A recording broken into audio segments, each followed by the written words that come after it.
અહીં બધા જે બેઠા છે લગભગ બધા ષોડશ ગ્રંથો તો સારી રીતે ભણેલા છે, ભણે છે, એટલે અધ્યયનશીલ છે. તેમાં બહુ પ્રારંભિક વાતો કરવાની જરૂરિયાત નથી, પણ ષોડશ ગ્રંથો જે છે એ હવે થોડોક આગલો અભ્યાસ ષોડશ ગ્રંથનો કે હવે આપણે કેટલી રીતે ષોડશ ગ્રંથ ભણ્યા છીએ, કેવી રીતે ભણ્યા છીએ, કેવું આપણે પચાવ્યું છે ષોડશ ગ્રંથનું જ્ઞાન, એના માટે આ 3 દિવસ આપણે એ ષોડશ ગ્રંથને કેવી રીતે આપણે સમજ્યા છીએ, કેટલું સમજ્યા છીએ, યોગ્ય સમજ્યા છીએ કે નથી સમજ્યા, કે કાંઈ આપણી સમજ ખોટી છે, એ બધું વસ્તુ વિચારણીય બની જાય છે. એટલે ષોડશ ગ્રંથ જે છે,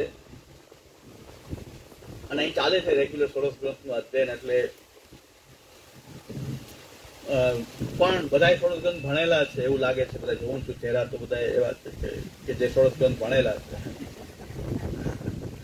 એટલે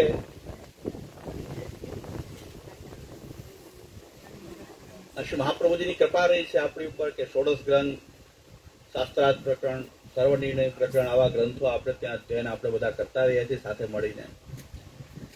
તો ષોડશ ગ્રંથનો જે પ્રતિપાદ્ય જે વિષય છે, એ જે પુષ્ટિમાર્ગી સિદ્ધાંત છે, એ ષોડશ ગ્રંથનો પ્રતિપાદ્ય વિષય છે.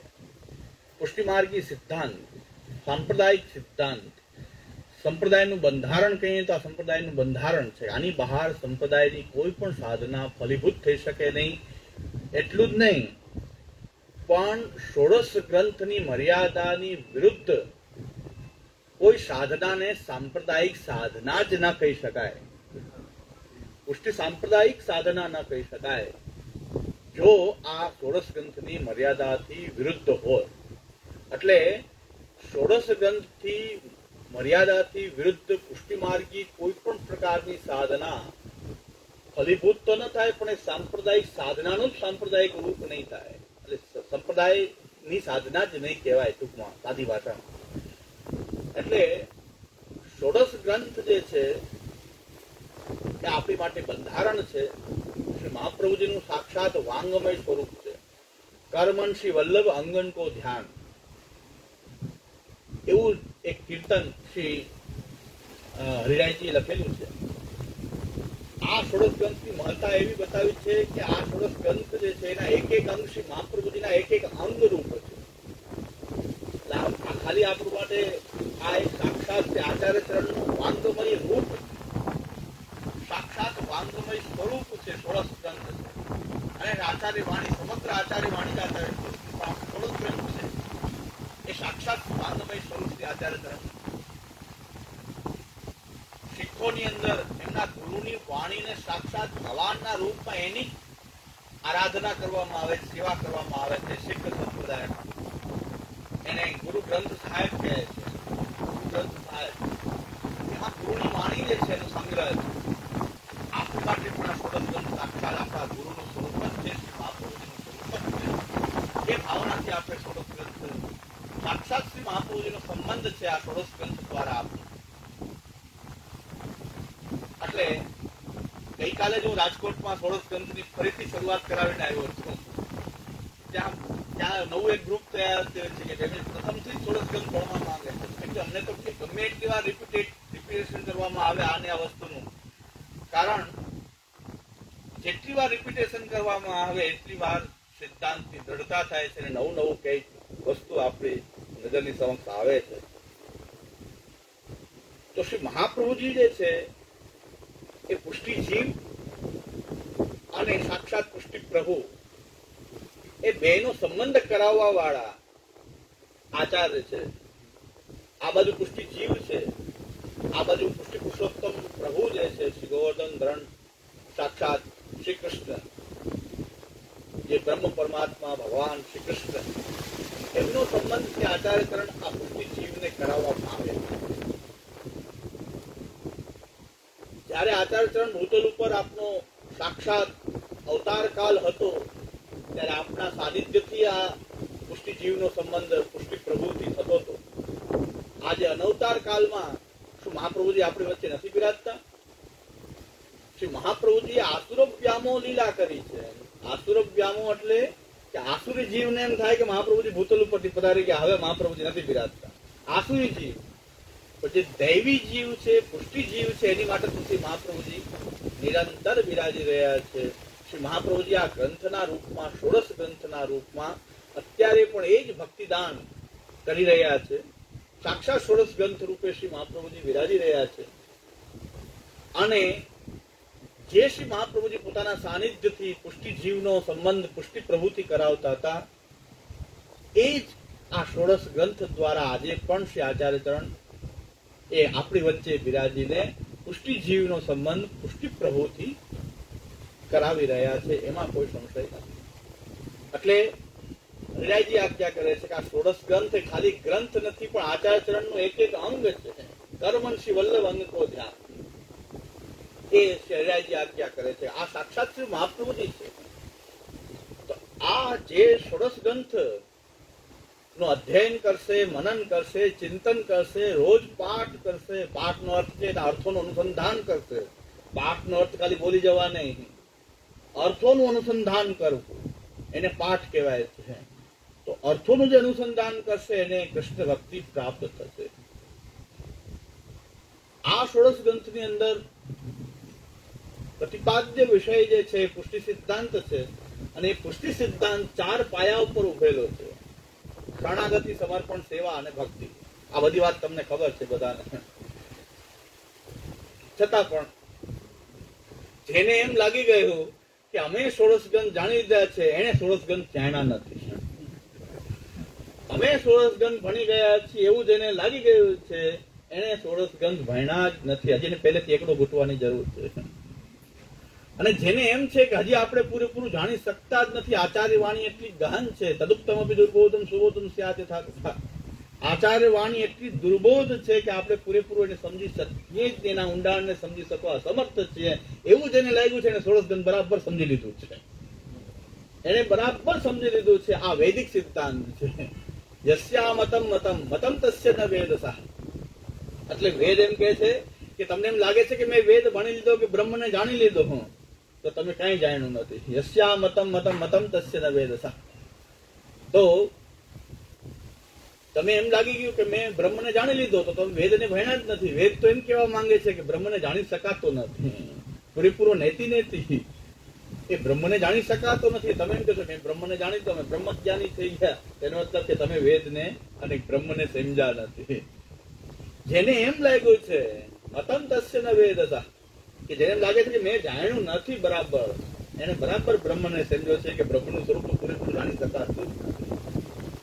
તો ષોડશ ગ્રંથ પણ આચાર્ય વાણી છે. આચાર્ય વાણી એટલે જેમ વેદ ભગવાનની વાણી છે, આચાર્ય વાણી એ સાક્ષાત ભગવદ વાણી જ છે. કારણ કે કૃષ્ણાસ્યમ કૃપાનિધિ. શ્રી આચાર્ય ચરણ શ્રી કૃષ્ણના મુખારબિંદ રૂપ આચાર્ય હોવાથી ભગવાનનું મુખ જ બોલી રહ્યું છે. જેમ વેદ ભગવાનની વાણી છે, એમ આચાર્ય વાણી પણ સાક્ષાત ભગવદ વાણી છે. એવું પુષ્ટિ માર્ગી પુષ્ટિ સંપ્રદાયના વૈષ્ણવે તો હંમેશા એવો ભાવ આચાર્ય વાણીમાં રાખવો જ જોઈએ. એના માટે શ્રી ગુસાઈજી આજ્ઞા કરે છે, શ્રી ગોપીનાથજી આજ્ઞા કરે છે, જો ભક્તિ માર્ગ વિતાનાયો અવતીર્ણો હુતા સદા સૈવ પરમાન શેષમસ્ય પ્રમાણતરમ. તો શ્રીમદ ગોપીનાથ પ્રભુચરણ આજ્ઞા કરે છે કે ભક્તિ માર્ગ વિતાનાયો અવતીર્ણો હુતા સદા. હુતાસન છે આ સાક્ષાત ભગવાનના મુખારવિંદમાં રહેલો અગ્નિ છે આ.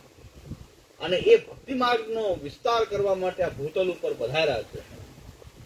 એમની વાણી અમારી માટે પરમ માનમ શેષમસ્ય પ્રમાણતરમ, એ અમારી માટે પરમ માન છે, એ પરમ પ્રમાણ છે. બાકી શેષમસ્ય પ્રમાણતરમ એ બધું આનુષંગિક ગૌણ પ્રમાણ છે. મુખ્ય અમારી આચાર્ય વાણી છે. અને આચાર્ય વાણી એ મહાપ્રભુજીની જે વાણી જે છે એ શાસ્ત્રથી વિરુદ્ધ હોવાનો કોઈ સંભવ જ નથી. કારણ કે વેદાહ શ્રી કૃષ્ણ વાક્યાની વ્યાસસૂત્રાણી તે વળી સમાધિ ભાષા વ્યાસ પ્રમાણમ ચતુષ્ટ્રયમ એક ચતુષ્ટ્રયમ એક વાક્યતાપન્નમ સત્પ્રમાદનક અર્થોયમેવ નિખિલૈરપી વેદ વાક્યૈ રામાયણૈ સહિત ભારત પંચરાત્રૈ અન્યસ્ય શાસ્ત્રવત્રૈ સતત સૂત્રૈ નિહિતે સહૃદે મરણાપદેવા. તો આચાર્ય વાણી તો નિષ્કર્ષ છે આ બધા શાસ્ત્રોનો. તો શાસ્ત્રથી વિરુદ્ધ તો આચાર્ય વાણી હોવાનો સંભવ જ નથી. એટલે પરમ માનમ શેષમસ્ય પ્રમાણતરમ આચાર્ય વાણી અમારી માટે પરમ પ્રમાણ છે. અને એ સાક્ષાત ભગવદ વાણી છે એવો વિશ્વાસ આચાર્ય વાણીમાં પુષ્ટિ સંપ્રદાયના દરેક સાધકોએ રાખવો જોઈએ.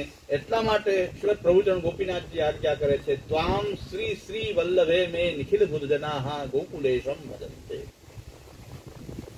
શ્રી ગોપીનાથ પ્રભુચરણ વલ્લભાષ્ટક શ્રી ગોપીનાથ પ્રભુચરણ રચિત છે.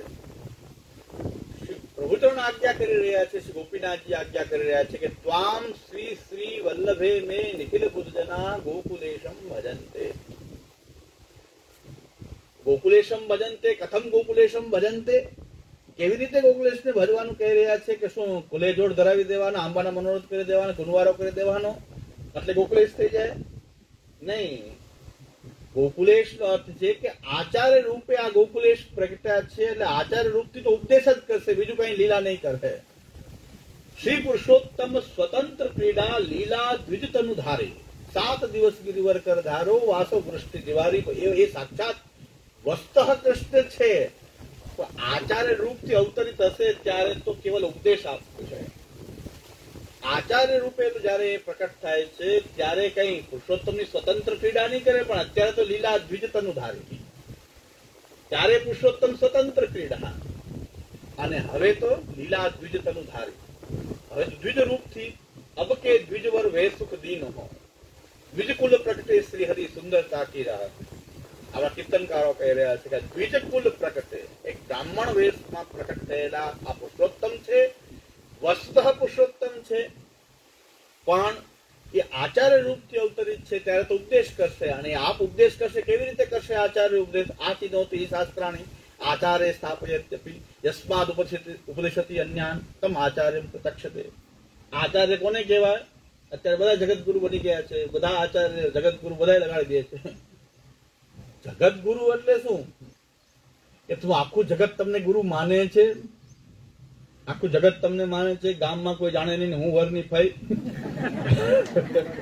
ગામમાં કોઈ જાણે નહીં અને હું વરની ફઈ, જાન બધે ફરતી રહે કે હું વરની ફઈ. ઓળખતું તો કોઈ નથી, જાનને કોઈ ઓળખતું નથી. અત્યારે બધા જગતગુરુ, પીઠાધીશ્વર જગતગુરુ બધા થઈ ગયા છે. તો આખું જગત તમને શું ગુરુ માને છે તો જગતગુરુ. હવે જગતનો અર્થ તમે શું કે સંકુચિત અર્થ કરી રહ્યા છો જગતનો, કે ભાઈ અમારા શિષ્યો, તો પછી સંપ્રદાય આચાર્ય અને જગતગુરુમાં ફેર શું? તો પછી અમે એકમાત્ર જગતગુરુ છે આવો અહંકાર લઈને જે ઘણા લોકો આચાર્ય ફરી રહ્યા છે, આપણે આ ભ્રમણામાં ક્યારેય રહ્યા નથી. આપણે જગતગુરુ બનવા માંગતા જ નથી, કારણ કે જગતનો અર્થ એક ચાલુ થાય, ચાલતું હોય જગત. તો જગતગુરુ એટલે ચાલુ ખાતાના બધા ગુરુ. જગતગુરુ નો અર્થ સંસ્કૃતમાં જગત એટલે ગચ્છતિ ઇતિ જગત, જે ચાલતું રહે જગત. ચાલુ ખાતાના જે બધા ગુરુઓ હોય બધા જગતગુરુ, ચાલુ ખાતાના બધા એ જગતગુરુ કહેવાશે. પણ જગતગુરુ એ તો ભગવાન માટે વાપરેલો શબ્દ છે શાસ્ત્રોમાં, બ્રહ્માજી માટે વાપરેલો શબ્દ છે કે આખા જગત માત્રના ગુરુ. પણ એવા જગત માત્રના ગુરુ તો કોઈ છે નહીં. તો કઈ પ્રકારથી જગતગુરુ બધા બની જાય છે, પણ આપણે એ ભ્રમણામાં નથી. એ ભ્રમણામાં આપણે જગતગુરુ લગાડીને કોઈ જગતગુરુ બનવાની જરૂર નથી.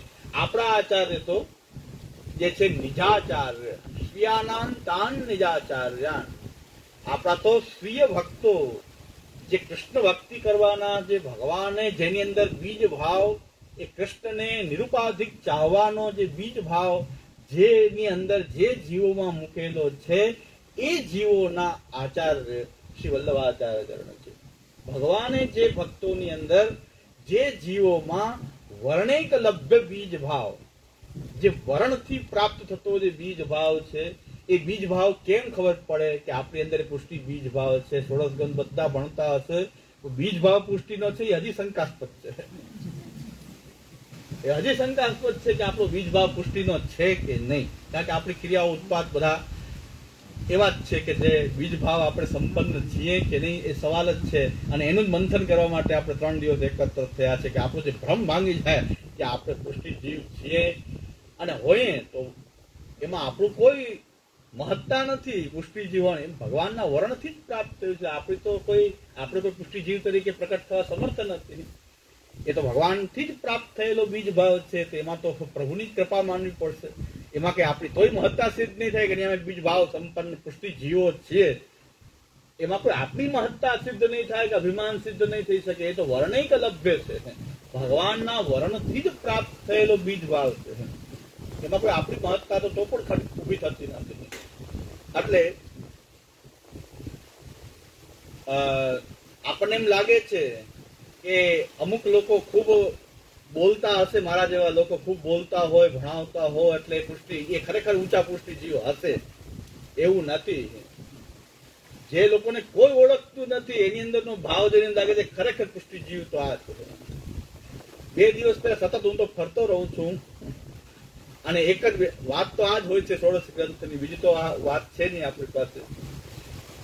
તો ગામડાની અંદર હમણાં ભેસાણ પાસેના એક ગામમાં હું ગયો, તો મને એમ કીધું અહીં શું પ્રવચન કરવું, આ તો બધા મનોરથના અહીં સ્પેશિયલ ગામ તો બધા મનોરથ છે, બીજો કઈ કઈ ધંધો બીજો છે નહીં. હવે અહીં મારે બોલવું શું, બોલાયો તો છે. અને કોઈ જિજ્ઞાસા રાખે તો જવું જોઈએ કે ભાઈ અમે જાણવા ઈચ્છીએ છીએ સંપ્રદાયના સિદ્ધાંતો. આપણે એમ કે ના ના ના અમે તો તમારે અહીંયા નહીં આવીએ, એમ ના કરાય. કારણ કે જિજ્ઞાસાથી બોલાયો છે, નકર તો બીજું તો કઈ કામ છે નહીં મારું કે આપ પધારો અને કંઈક અમને પણ જાણવા ઈચ્છે છે સિદ્ધાંત. તો મેં કીધું કોઈ આપણે બધા સિદ્ધાંતમાં હતા જ, કઈ નતા એવો નથી. કોઈ અમુક જ એવા વિદુષીઓ છે જુનાગઢમાં બિરાજતા, એમ ઈ અવકાશમાંથી ઉતરેલા છે. બાકી તો આપણે બધા તો સિદ્ધાંતમાંથી એક બે વિદુષીઓ એવા છે કે ઉપરથી અવતરણ એમનું થયું છે. બાકી તો બધા 100, 150, 200 વર્ષથી સંપ્રદાય તો સિદ્ધાંતમાંથી જ બધા આપણે બહાર આવીએ છીએ. 150 વર્ષથી આપણી જે પરંપરાઓ જે છે એમાં જ આપણે બધા જન્મ લીધો છે. 150, 200 વર્ષની બહારના હોઈએ તો આપણે કદાચ ડાયરેક્ટ આપણે કદાચ મહાપુરુષની કૃપા હોય તો. પણ 150, 200 વર્ષનો જે પ્રવાહ હતો, જ્યાં સુધી પૂજ્ય ધર્મપિતૃચરણ પૂજ્ય શ્યામાનંદજી મહારાજ શ્રી કે જેમણે જ્યાં સુધી આ જાગૃતતા ન લાવી ત્યાં સુધી તો આ પ્રવાહ ચાલતો હતો. અને હું અંતરથી હજી પણ એ મહાપુરુષને વંદન કરું છું કે જેમણે પૂજ્ય શ્યામુદાદાને અહીં પધરાવી અને કેશોદની અંદર એ પુષ્ટિ સિદ્ધાંતની શિબિર કરાવી. અંતરથી એમના કાર્ય માટે હજી હું વંદન કરું છું અમારા પૂજ્ય કન્નુ કાકાજી, કિશોરચંદ્રજી કાકાજી, કે જેમણે સૌથી પહેલા શ્યામુદાદાને બોલાવ્યા. પછી જે થયું હોય ભગવાન જાણે. પછી આપસીને રૂચ્યું કે ન રૂચ્યું પછી સવાલ અલગ છે. એ મને ખબર છે આખું રહસ્ય કે અમુક વસ્તુ થાતા થઈ જાય પણ પછી બહુ તકલીફ થાય. તો આપસે પધાર્યા, પૂજ્ય ધર્મ પિતૃચરણ અહીં પધાર્યા અને એમને પધરાવવામાં યોગદાન તો આપસીનું જ છે. શ્રી કન્નુ કાકાજી એમને અહીં એમને પધરાવી પુષ્ટિ સિદ્ધાંતનો એ શિબિર કરી. ત્યારથી કંઈક જાગૃતિ આવી. ત્યાં એ જાગૃતિ આવી કે સિદ્ધાંત પણ કંઈક હોય જ છે, ષોડશ ગ્રંથ પણ કંઈક હોય જ છે કે કંઈક સિદ્ધાંત કંઈક અલગ છે, કંઈક સંપ્રદાય અલગ ચાલી રહ્યો છે. એ લગભગ 92ની જે ચર્ચા સભા થયા પછી તરત જ શિબિર થયેલી 93માં છે. અને આપથી ત્યાં પધારેલા અને બરાબર એ વસ્તુ ખ્યાલ છે, મારા જાણવામાં છે. અને ત્યારથી લોકોને એમ થયું કે આવું કંઈક નવું હોય. માલા પેરામણી ને મનોરથ ને ધાડીલા સિવાય મોનથાર ને મનોરથ ને હવેલી નેસે પુષ્ટિ માર્ગ કંઈક હોય. ત્યારે લોકોની આંખ ખુલી ઘણા નહીં. પુષ્ટિ માર્ગ કંઈક બીજો છે અને આ ચાલી રહ્યું છે કંઈક ખોટું ચાલી રહ્યું છે. એ તો ત્યારે જ ખ્યાલ આવ્યો. 92 પેલા તો અત્યારે જે કઈ ભણેલા છે ભણાવે છે એ લગભગ કોઈ સિદ્ધાંતથી અવગત હતા જ નહીં. જે પોતાને અત્યારે વિદ્વાન માનતા હોય કે એ પ્રવચન કરતા હોય એમને પણ પુષ્ટિ સિદ્ધાંત અવગત નહોતા. સૌરાષ્ટ્રમાં તો કમસે કમ સૌરાષ્ટ્ર જે વાતાવરણ છે, કારણ કે હું તો અહીં જન્મો છું, આ જન્મભૂમિ જ છે મારી તો. અને નાનપણથી જ આ ગામડાઓનો પ્રવાસ કર્યો છે, સૌરાષ્ટ્રનો પ્રવાસ કર્યો છે. શું વાતાવરણ હતું મને ખ્યાલ છે. એટલે 2 દિવસ પહેલા જ મને ગામડામાં બોલાવ્યા. ભેસાણ પાસેનું ગામ છે ત્યાં મને બોલાવ્યો. મને એમ થયું શું બોલવું, શું મારે બોલશું તો આ બધા અમુક લોકો અનુકૂળ તો આવશે નહીં. પ્રથમ ગ્રાસે મક્ષિકા પણ ન થવું જોઈએ, થોડું ચાલવું તો જોઈએ. પ્રથમ ગ્રાસે મક્ષિકા પાક થાય એવું તો ન થવું જોઈએ. એટલે મેં શ્રી મહાપ્રભુજીનું વર્ણન કર્યું. થોડુંક ઉપર છેલ્લા પુષ્ટિ માર્ગની વાત કરી કે પેલા મહાપ્રભુજીને જાણો, આપણા આચાર્યને જાણો. આપણા આચાર્ય કોણ છે કેવો પરિશ્રમ એમણે કર્યો છે. આપશ્રીએ 11 વર્ષની અવસ્થાથી ઘર છોડે. 11 વર્ષનું તો બાળક હોય છે. એ બાલ્ય અવસ્થાથી એક જ ચિંતા હતી, દૈવી જીવોદ્ધાર. એના માટે આપશ્રીએ પોતાનું ઘર છોડી અને તીર્થાટનનો ક્રમ શ્રી આચાર્ય ચરણે અપનાવ્યો. એમાં પણ એટલો કઠોર નિયમ છે જે સંન્યાસી પણ ન નિભાવી શકે એવા કઠોર નિયમ શ્રી આચાર્ય ચરણે ધારણ કરેલા હતા. એક જ વસ્ત્ર, ધોતીનું ઉપરણા, સાથે વસ્ત્રની જોડ શ્રી મહાપ્રભુજીએ ક્યારેય રાખી નથી. એક જ ધોતી ઉપરણા, એ પાછા ફાટે તૂટે ત્યારે નવા જો કોઈ શિષ્ય તરફથી પ્રાપ્ત થાય તો અયાચિત. એ જ કપડાને ધોઈ લેવા અને ફરીથી ભીના ધારણ કરી લેવા. એક જ વસ્ત્ર, ધોતી ઉપરણો, ભાગવતની એક પોથી અને શ્રી ઠાકોરજી શાલિગ્રામજી અને શ્રી મુકુંદરાયજી અને શ્રી શાલિગ્રામજીનું સ્વરૂપ ઠાકોરજી ગળામાં ધારણ કરતા આપશ્રી. બીજું અસ્વસ્થનિક વ્રતથી આપે તીર્થાટન કર્યું. અસ્વસ્થનિક વ્રત એટલે એક દિવસ પૂરતું જ સીધો સામગ્રી રાખવી, બીજા દિવસનું ન રાખવું, એક જ દિવસનું. અને એ પણ ગમે ત્યાં જઈએ ત્યાં શિષ્ય પોતાના પુષ્ટિ માર્ગમાં કોઈ દીક્ષિત થાય કે એમની કોઈ દીક્ષા લે એમની પાસેથી, અને એ જો અયાચિત રૂપે કંઈક ધરે એમાંથી સીધું સામગ્રી લેવું. કરોડો રૂપિયા કોઈ બીજા ધરી જાય તો હાથ પર નહીં અડાડવું, બીજા કોઈ બ્રાહ્મણ તરીકે આપે તો લેવું નહીં. પણ પોતાના શિષ્ય જો અયાચિત રૂપે કોઈ આપે તો સીધું સામગ્રી લેવું ને. એ સીધું સામગ્રી એક જ દિવસનું, બીજા દિવસનું નહીં. તો આપશ્રીએ કેટલા દિવસ સુધી તો ભૂખ્યા રહેવું પડ્યું હશે જલ ઉપર, કારણ કે એટલા બધા વૈષ્ણવ તો હતા જ નહીં ને, પુષ્ટિ માર્ગ તો હતો નહીં, એટલા કોઈ શિષ્ય થતા નહોતા. અને આપશ્રી તો પર્યટન કરતા હતા, એમાં આપ જલ લઈને પણ કેટલા દિવસો રહ્યા હશે, કારણ કે આપનું વ્રત હતું એક જ દિવસનું સીધું સામગ્રી સાથે રાખવી, બીજા દિવસનું નહીં. એટલે વાર્તામાં જોઈ લ્યો, આપ મુકામ કર્યા પછી કૃષ્ણદાસને કહેતા સીધું સામગ્રી લઈ આવો, ભેગું તો હતું નહીં. આપના ધનાઢ્ય સેવકો હતા, પુરુષોત્તમદાસ શેઠ, દામોદરદાસ સંભલવાળા, પણ એમની પાસેથી લેવું તો એક જ દિવસનું, નકર એ તો મહિના દિવસનું ભેગું આપી દે, વર્ષ દિવસનું આપી દે. પણ આપશ્રી ક્યારેય પણ દ્રવ્ય પણ એ રીતે અંકાર નથી કર્યું. અને આ કઠોર નિયમ પૂર્વક આ બધું મેં રજૂઆત કરી કે આ મોહનથાળ ખાઈએ છીએ ને આપણે, આ તપશ્ચર્યાનું પરિણામ છે. કે આ તપશ્ચર્યા અમારા પૂર્વજ, આપણા બધાના પૂર્વજ, આપણા પિતા, એને આ તપશ્ચર્યા કરી છે દૈવી જીવના ઉદ્ધાર માટે, આપણા માટે. હજી સંપ્રદાય આપણને મળ્યો તો ઈ તપ ઉપર ચાલી રહ્યો છે. આ બધા અમે બધા આનંદ કરી રહ્યા છીએ કે આ તપ ઉપર આનંદ કરી રહ્યા છીએ. આ આચાર્ય ચરણ વાઘપતિ વિબુધેશ્વર શ્રી વલ્લભાચાર્ય ચરણ કે આવો કઠોર પરિશ્રમ કર્યો. 3 વખત પૃથ્વી પરિક્રમામાં આપનો આ જ નિયમ રહ્યો. અસ્વસ્થનિક વ્રત પૂર્વક કેવલ ભગવદાશ્રય પૂર્વક રહીને આ તપશ્ચર્યા કરી છે આપશ્રીએ. ખુલ્લા ચરણમાં પાદુકા ધારણ ન કરવી, ખુલ્લા ચરણથી ટાળ, તડકો, વરસાદ. આપણે 1 કલાક મોડું આપે કે ભાઈ ટાળ, તડકો બહુ છે, મહાપ્રભુજી રસ્તામાં ચાલ્યા છે, આ તડકામાં ખુલ્લા ચરણથી ચાલ્યા છે. આપણે કઈ 1 કલાક મોડું રાખો, આપણે આમાં કેમ બેસી શકશો? તો મહાપ્રભુજી તો ખુલ્લામાં ચાલ્યા છે, આની અંદર ચાલ્યા છે. અને એ વખતે રોડ નહીં, રસ્તા નહીં, કોઈ પ્રોટેક્શન નહીં, મિલેચ્છોનું શાસન, દરેક વિપરીત પરિસ્થિતિ, ચોર લૂંટારાઓનો એ વખતે ખૂબ ભય, રસ્તાની અંદર જે છે જંગલી પશુ પક્ષીઓનો, આ પશુઓનો એ ભય, એ બધાની વચ્ચે જુનાગઢમાં મહાપ્રભુજીની લેખકજી જે છે તો આ કઈ ભવનાથ નો રસ્તો નહોતો. આપણે આ જે સોનરખ નદીના કિનારે કિનારે પધારી અને ત્યાંથી આ દામોદર કુંડ સુધી આ પધાર્યા, એ રસ્તાથી પધાર્યા, એટલે આમ પધાર્યા છે. એવું પ્રાચીન વૈષ્ણવ જુનાગઢના પાસેથી મેં જાહેર્યું કે ત્યારે તો આ રીતે પધારવાનો રસ્તો હશે. આ બધું તો રસ્તો જ નહીં, જંગલ છે આ બધું. આમાંથી રસ્તા તો અત્યારે બન્યા છે, પણ એ વખતે તો આ જે નદી ચાલી આવે છે સોનરખ, ત્યાં પધાર્યા છે. અને અહીંયા તો કેવલ આ રીતે જંગલોના રસ્તાઓમાં થઈને આપણે પધાર્યા. કોના માટે પધાર્યા? આ પરિશ્રમ કોના માટે કર્યો? દૈવોદ્ધારક પ્રયત્નાત્મક. દૈવી જીવ ક્યાં ક્યાં રહેલો છે, કુણે કાંચરે ક્યાં ક્યાં રહેલો છે, એને શોધીને એને ભગવત સન્મુખ કરવાનો આ પ્રયત્ન છે, દૈવોદ્ધારક પ્રયત્નાત્મક. આ પ્રવચન મેં કર્યું કે ભાઈ આવી તપશ્ચર્યા વાળા આચાર્ય છે, એ શું આપણને ભોગ વિલાસનો ઉપદેશ કરી શકે કોઈ દિવસ? ભોગ વિલાસ કરવાનો ખાઓ પીઓ ને મજા કરવાનો ઉદ્દેશ શું આવા તપસ્વી આચાર્ય પાસેથી તમે રાખી શકો આશા કે જેને પોતે આવું તપ કર્યું છે? તો તપનો ભાવ આચાર્યનું કેવી તપશ્ચર્યા છે કે હજી સુધી આપણે એનું ફળ ભોગવી રહ્યા છીએ. અને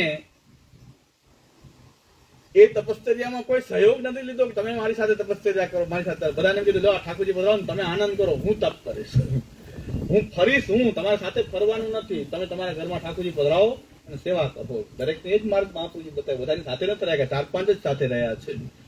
સાથે રહ્યા એમને પણ મહાપ્રભુજી કીધું કે બધાની સાથે કામ નથી, તમે આનંદ કરો, ઘર છે, હું તપ કરી રહ્યો છું તમારા માટે. તો આચાર્ય ચરણ આવું વિરાગની ભગવત મુખારવિંદનું સ્વરૂપ, વિરાગની રૂપ આચાર્ય છે, એનો આ સંપ્રદાય છે. અને ગ્રસ્થાશ્રમ આપણે અંગીકાર કર્યો તો પણ ભોગ વિલાસ માટે નહીં. ગ્રસ્થાશ્રમમાં એક પર્ણકુટી, ન મંદિર, ન મઠ, ન આશ્રમ, ન પીઠ, ન મોટો મહાલય, ન મોટો હવેલી, અડેલમાં એક પર્ણકુટીમાં જ શ્રી આચાર્ય ચરણ બિરાય જાય છે. આપ એક ઝૂંપડી બનાવીને રહેતા હતા આચાર્ય ચરણ. ત્યાં પીઠ, મંદિર, મઠ કઈ નહોતું, હવેલીઓ નહોતી.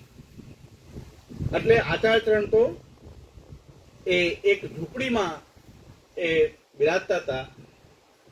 ઘણા વૈષ્ણવ કહેતા જુનાગઢના મહારાજની સરખામણી કરતા હતા, એમ કે આ સૌથી ગરીબ મહારાજો, અમે બધા ગરીબ મહારાજો,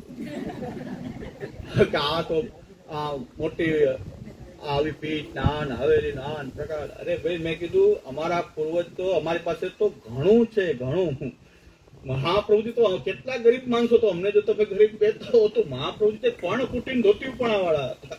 અને ઠાકોરજીને ગુંજામાલા ધરાવતા હતા, ઠાકોરજીને ગુંજામાલા ધરાવતા હતા. તો એના માટે તમને એમ લાગતો હોય કે બહુ ગરીબ મહારાજ, પણ અમને તો એમ લાગે છે કે ઘણું વધારે છે, અમારે બહુ છે, ઘણું એટલું બધું વધારે છે કે આ ભોગવીએ તો ઓછું નથી. એટલે અમારી પાસે તો એટલું બધું છે કે આચાર્ય ચરણ તો કેવી રીતે બિરાય જાય છે. એની બદલે 3 માળનું મકાન છે, 9-10 એસી વાપરીએ છીએ. તો 3-4 ગાડી રાખીએ છીએ. તો આમાં શું જોઈએ, હવે જોઈએ શું વધારે? હા, આચાર્ય ચરણ તો પર્ણકુટીમાં બિરાજતા હતા. તો વલ્લભ કુલના આચાર્ય કે કોઈ પણ બ્રાહ્મણ એની સરખામણી દ્રવ્યથી ન થઈ શકે. અમે ભીખ માંગીને અમે મહેલ ઉભો નથી કરવા માંગતા. ભીખ માંગીને મારે મહેલ ઉભા કરવા છે, તમે લાવો લાવો લાવો, બીજી વાત નહીં.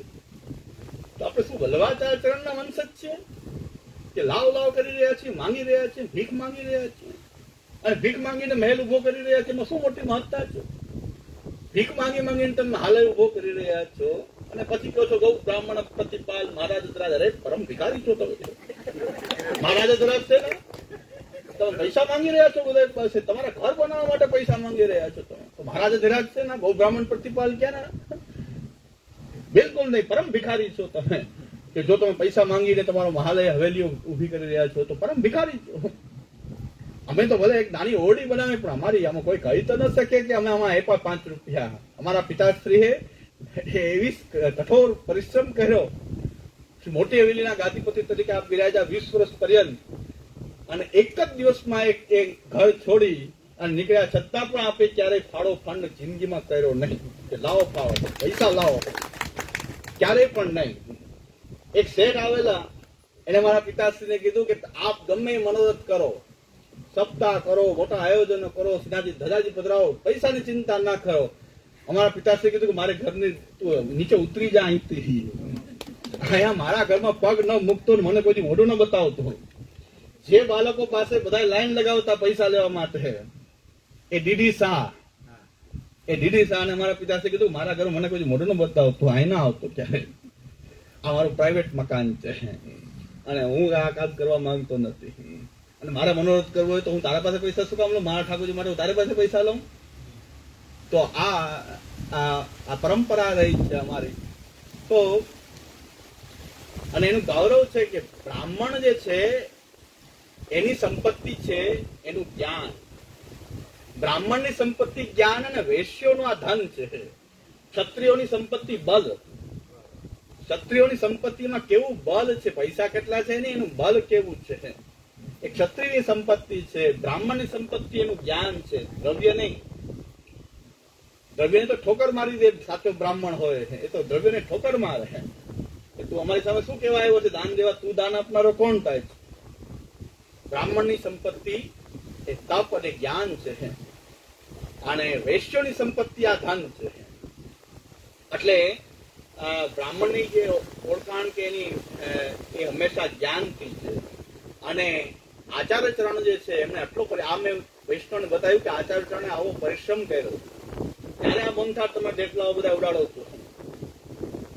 અને હવે કાંઈક તો સિદ્ધાંત સમજો કે મહાપ્રભુજીની વાણીથી આપણે બંધાવવું જોઈએ કે ન બંધાવવું જોઈએ. ભલે મોહનથાળ ખાઓ, એ રસ્તો હું તમને બતાવીશ મોહનથાળ ખાવાનો, એ તમને છોડાવીશ નહીં, પણ કેમ ખાવું એ તમને રીત બતાવીશ. આમ નહીં તમે જેમ ખાઓ તેમ નહીં, પણ બીજી એક રીત છે એ બતાવીશ કે મોહનથાળ કેમ ખવાય. તો મને એમ કે આ લોકોને કઈ સિદ્ધાંતની ખબર જ ન હોય. પછી એમણે કીધું મેં એવું તમને કઈ પ્રશ્ન કરવા હોય તો કરો. તો પ્રશ્ન કર્યા ત્યારે હું આશ્ચર્યચકિત થઈ ગયો કે શ્રી મહાપ્રભુજીનું કૃપાવલ હજી પણ આ સૌરાષ્ટ્રના ગામડાના જે ખેતી કરી રહ્યા છે અને આ બધા મનોરથો કરવા વાળા જે મર્યાદી વૈષ્ણવ છે, પ્રશ્ન પૂછે સ્વાર્થ પ્રતિષ્ઠા, પરાર્થ પ્રતિષ્ઠા, એ દેવદ્રવ્ય શું થાય, તનુવિતજા સેવાનો પ્રકાર. તમે તો આટલું મને એમ કે તમે કઈ જાણતા જ નહીં. એટલે હું તો વેમ માર્યો એટલે હું સાદું સાદું પ્રવચન કરતો હતો. મને ખબર નહીં તમે આટલું બધું જાણો છો, તમે આટલું બધું તમે સમજો છો. હા, એટલા માટે જ આપને પધરાવે છે કે હવે અમે આપ છું. ત્યારે મને એમ થયું કે મહાપ્રભુજીનો માર્ગ જીવંત છે. તમે મોહનથાળ ખાવ, મને એમ તો તમે બધા મોહનથાળ ખાવા વાળા જ છો એટલે તમને આ બધું અનુકૂળ નહીં આવે, એટલે હું આ રામાયણ કરતો નહોતો. પેલી સમગ્રાસ મક્ષિકા શું કર્યું હતી, પણ છતાં તમે તો આ પ્રશ્ન પૂછ્યા એમાંથી હું છું કે તમે તો આ બધું સમજો છો, ઘણું બધું જાણો છો. અને મર્યાદી વૈષ્ણવ જયારે એમ બોલે કે અમે 7 વર્ષ થયા ઘરની બહાર પગ મૂક્યો નથી, ઠાકોરજી ક્યાંય પધરાવ્યા નથી, કોઈની સામગ્રી લીધી નથી, અને જે મર્યાદીઓ એ રીતે રહે છે એની સાથે અમે જલનો પણ વ્યવહાર રાખ્યો નથી. સાવ અમે એકલા પડી ગયા છીએ બધે જ. તો અમને આનંદ છે, એકલામાં જે આનંદ જે છે એ અમને અમારે ક્યાંય ભળવું નથી. એ મર્યાદી વૈષ્ણવે મને કીધું કે અમે આ રીતે રહી રહ્યા છીએ 7 વર્ષથી. મારા પ્રત્યક્ષ સંપર્કમાં આવેલા પણ નથી, યુટ્યુબના માધ્યમથી કે એમને ગ્રંથો વગેરે સાંભળ્યા. મારા એકલાના નહીં, શ્યામુદાના બધા શરદદા શ્યામુદા બધાના કે સિદ્ધાંત એમને એટલો સમજાઈ ગયો કે 40 વર્ષથી જે મર્યાદ છે, પણ 7 વર્ષથી અમે કોઈ મનોરથમાં, અને જે મનોરથમાં જાતા હોય એની સાથે પણ જલનો વ્યવહાર નહીં રાખવો. અમે સુરત જઈએ છીએ તો ક્યાંય પણ પ્રસાદ લેવા નથી જતા, તો અમે અહીંથી જલ ને પ્રસાદ ને બધું અહીંથી લઈને જઈએ છીએ, અને જલ પૂરું થાય પાછા રિટર્ન થઈ જાય છે. કોઈ મર્યાદીને ત્યાં અમે પ્રસાદ લેવા જતા નથી, કારણ કે અમને ખબર નથી કેવી રીતે રહેતા હોય કે ન રહેતા હોય. તો મેં આટલું સમજ, મેં કીધું સાક્ષાત મહાપ્રભુજીને દર્શન કરતો એવી મને લાગણી થઈ રહી છે તમારા દર્શન કરીને, કે ગામડાના વૈષ્ણવ જો આ રીતે જીવવા માંગતા હોય તો સાક્ષાત મહાપ્રભુજી જ બિરાજી રહ્યા છે. અંશાત્મક મહાપ્રભુજી પ્રકટ થઈ ગયા. મારો ઉત્સાહ ઓર વધ્યો. હું તો બધું કાલથી મેં કીધું દબાઈને પ્રવચન કરી છું. તમે તો કે ખોટું આ બે મનોરથ વાળા જ છે, મને ખબર છે અહીં તો આ જ પ્રચાર છે, પણ એમાંથી પણ કોઈ 2-5 બધા એવા ન 2-5 પણ મર્યાદી વૈષ્ણવના મુખથી જયારે સિદ્ધાંત સાંભળવા મળે, એ મને સિદ્ધાંત સમજાવ કહેતા હોય ત્યારે એનાથી આનંદનો વિષય સૌરાષ્ટ્રમાં તો બીજો આનંદનો વિષય. ભલે આ 20-25 વર્ષથી 20 વર્ષથી સતત આ બોલવામાં આવે છે, એનો આ ફલ તો મળી રહ્યું છે કે આવું દર્શન થઈ રહ્યું છે. અમે તો શ્રી મહાપ્રભુજીનું દર્શન માની રહ્યા છે, અને શ્રીના ટોળા ક્યારેય ન હોય, સિદ્ધાંત વાળાના ટોળા ક્યારેય થવાના નથી. જો થઈ જાય તો શંકાસ્પદ છે, આમાં ખોટા ઘૂસી ગયા છે, એટલે કાઢવા પડે એમ છે. જો મોટું ટોળું ઉભું થઈ ગયું તો એનો મતલબ કે હજી આમાં શંકાસ્પદ છે, હજી આમાં પણ ચાણું મારવાની જરૂર છે. ન થઈ શકે ત્યારે દસ્તિદેવ ભક્તો યો મત ભક્ત ઇતિરનાથ. મહાપ્રભુ કે છે ભક્ત તો કોક જ હોય, એનું સંગઠન નહીં થઈ શકે કે મોટો સમુદાય નહીં થઈ શકે, બહુ ઓછા જ રહેવાના છે, બધે જ એવું રહેવાનું છે. એટલે એ સાર્વત્રિક બધે જ જોવા મળે છે કે ભાઈ આવો સિદ્ધાંતનો જે સમુદાય છે એવો કઈ સમુદાય આમાં હોઈ શકે જ નહીં. એવી આશા, પૂરેપૂરો વિશ્વાસ સાથે જ આપણે આ કાર્ય કરી રહ્યા છીએ. એ થાય જ નહીં ને હોય વધારે જેમ સંખ્યા વધે તો શંકાસ્પદ છે કે પાછો ચાણો મારવો પડશે, તો પાછું ચાણો મારવું પડે, તો જો વધારે સંખ્યા થઈ જાય તો. એટલે રાયજી બાગમાં પણ મહાપ્રભુજીની કૃપાથી 16 ગ્રંથનું આપણે અધ્યયન કર્યું. પણ હવે એનાથી આગલા સ્ટેજની વાત કરવા માંગુ છું કે પુષ્ટિ માર્ગના જે સિદ્ધાંતો 16 ગ્રંથમાં જે વર્ણિત થયેલા છે, અને એ જે મરજાદી બેન હતા એને મેં કહ્યું કે ભાઈ અમે આ બધા સાથે અમારી સામે આ બધા મરજાદી બધા જે છે મોટા ભાગનું અમારું ગામ આખું બધા અમારી સામે જ છે, એ અમે ખબર છે, અમે આ અપનાવ્યું છે એ 2-5 છીએ, બાકી બધા અમારી સામે છે, તો અમને કોઈનો ભય નથી, કારણ કે અમારા ઘરમાં બિરાજતો ઠાકોરજી અમારો સમર્થ ધણી છે. આવું એને પુષ્ટિ અસ્મિતા બતાવી. પછી મેં કે હવે કે આપ કે આમાંથી પ્રસાદ ઠાકોરજીનો જે છે મેં અવશ્ય લઈશ, આ માથે ચડાવું શિરોમાન્ય છે, આ પ્રસાદ તો મારી માટે બહુ ઉત્તમ પ્રસાદ છે, એટલે બાકી હું તો આમાં મેં જલે ભેગું રાખું છું ને આ લેવા કઈ માંગતો નથી. ઘણા કે છે આ તો અમારી પાકી મેન નું છે, મારી મેન માં હું ચાલુ એમ નથી. પાકી મેન તમે પાકી મેન વાળા સારા પણ વંદનીય છો, પણ હું પાકી મેન માં ચાલુ એવો નથી, તો શું કરવું? એટલે ઘણા કે આ પાકી મેન નું છે, પાકી મેન નું ભલે હોય પણ હું ચાલુ શકું એમ નથી, પાકી મેન ને બચાવી શકું એમ નથી. તમે ઊંચા છો, અમે નીચા છીએ. અમે તો પુષ્ટિ માર્ગમાં જેમ નીચા બની એમ જ ફાયદો છે. પુષ્ટિ માર્ગમાં દાસત્વ ને દૈન્ય જ હરિતોષણ સાધનમ છે. એટલે 16 ગ્રંથના નીચે રૂપે જો દૈન્ય પ્રકટ ન થયું તો પછી આપણે 16 ગ્રંથ કઈ સમજ્યા નથી. બધા અભિમાનના પોટલા લઈને ફરી રહ્યા છે, અમે કઈ જાણી લીધું, અમે કઈ, તો પછી 16 ગ્રંથમાં તમે કઈ જાણ્યું નહીં. કારણ કે પ્રારંભિક ગ્રંથ જ 16 ગ્રંથ નો કહે છે કે અભિમાનસ્થ સંત્યાજ્ય સ્વામ્ય અધિરત્વ ભાવના. ક્યાં ગયો હતા? પુષ્ટિ માર્ગનો વિવેક ધૈર્યાશ્રયનો પ્રથમ સિદ્ધાંત જ છે કે ભગવાન મારા સ્વામી છે, એના સિવાયનું કોઈ અભિમાન એ સમ્યક પ્રકારે ત્યાજ્ય છે, કે મારો સ્વામી પ્રભુ છે એનું એક અભિમાન હોવું જોઈએ. એટલે આ જે પુષ્ટિ સિદ્ધાંતોનું જે વર્ણન એ 16 ગ્રંથમાં આપણને શ્રી આચાર્ય ચરણે કરેલું છે. એના 4 સ્તંભ છે, આ સિદ્ધાંતના 4 સ્તંભ છે: શરણાગતિ, સમર્પણ, સેવા અને ભક્તિ. આ ચાર સ્તંભ જે છે એને બરાબર સમજાવવા માટે શ્રી આચાર્ય ચરણે 4 ગ્રંથોથી એનું બરાબર સિમેન્ટિંગ કરેલું છે. સ્તંભને પાછું સિમેન્ટિંગ પણ હોવું જોઈએ. આ સ્તંભ બરાબર સ્થાપિત રહે એના માટે એક સ્તંભને 4 ગ્રંથોથી આપે એને ખાસ એનું સિમેન્ટિંગ કરેલું છે. એટલે 4 ગ્રંથો એક સિદ્ધાંત માટે છે. અને એ 4 ગ્રંથો બહુ પાછા, કારણ કે ટીકાકારોની ભાષા જોઈએ તો બહુ ગહનતાથી શ્રી આચાર્ય ચરણ આ નિરૂપણ કર્યું છે. આપણે ઉપર છેલ્લું સમજાય છે પણ બહુ ગહનતાથી ટીકાકારોને આટલા બધા અર્થો આમાં સ્ફુર્યા છે આચાર્ય વાણીમાં. આપણે તો આચાર્ય ચરણની વાણીમાં આટલા બધા અર્થો જે રહેલા છે, ટીકાઓ જોઈએ ત્યારે ખબર પડે છે કે આટલા બધા અર્થો આની અંદર એ રહેલા છે આચાર્ય વાણીમાં. તો શરણાગતિનો જે સિદ્ધાંત છે પ્રથમ, એમની માટે 4 ગ્રંથ શ્રી આચાર્ય ચરણ આપેલા છે: વિવેક ધૈર્યાશ્રય, બાલબોધ, વિવેક ધૈર્યાશ્રય, કૃષ્ણાશ્રય અને પંચપદ્યાંત. આ 4 ગ્રંથો શરણાગતિ માટે આપેલા છે. તમને ખબર હશે છતાં પણ શ્રી કૃષ્ણ શરણમ જેમ કરતા રહેવું પડે ને, માય કરતા રહેવું પડે. શ્રી કૃષ્ણ શરણમ, શ્રી કૃષ્ણ શરણમ, શ્રી કૃષ્ણ શરણમ કરતા રહેવું પડે. એકને એક મન ઘણા કે એકને એક વાત તું વારે ઘરે ફેરા કરો છો. અરે ભાઈ, શ્રી કૃષ્ણ શરણમ એક જ છે, વારંવાર જપવો પડે. શ્રી કૃષ્ણ શરણમ, શ્રી કૃષ્ણ શરણમ, શ્રી કૃષ્ણ શરણમ, શ્રી કૃષ્ણ શરણમ કહેતા રહેવું પડે. એકને એક વાત કહેતા રહેવી પડે.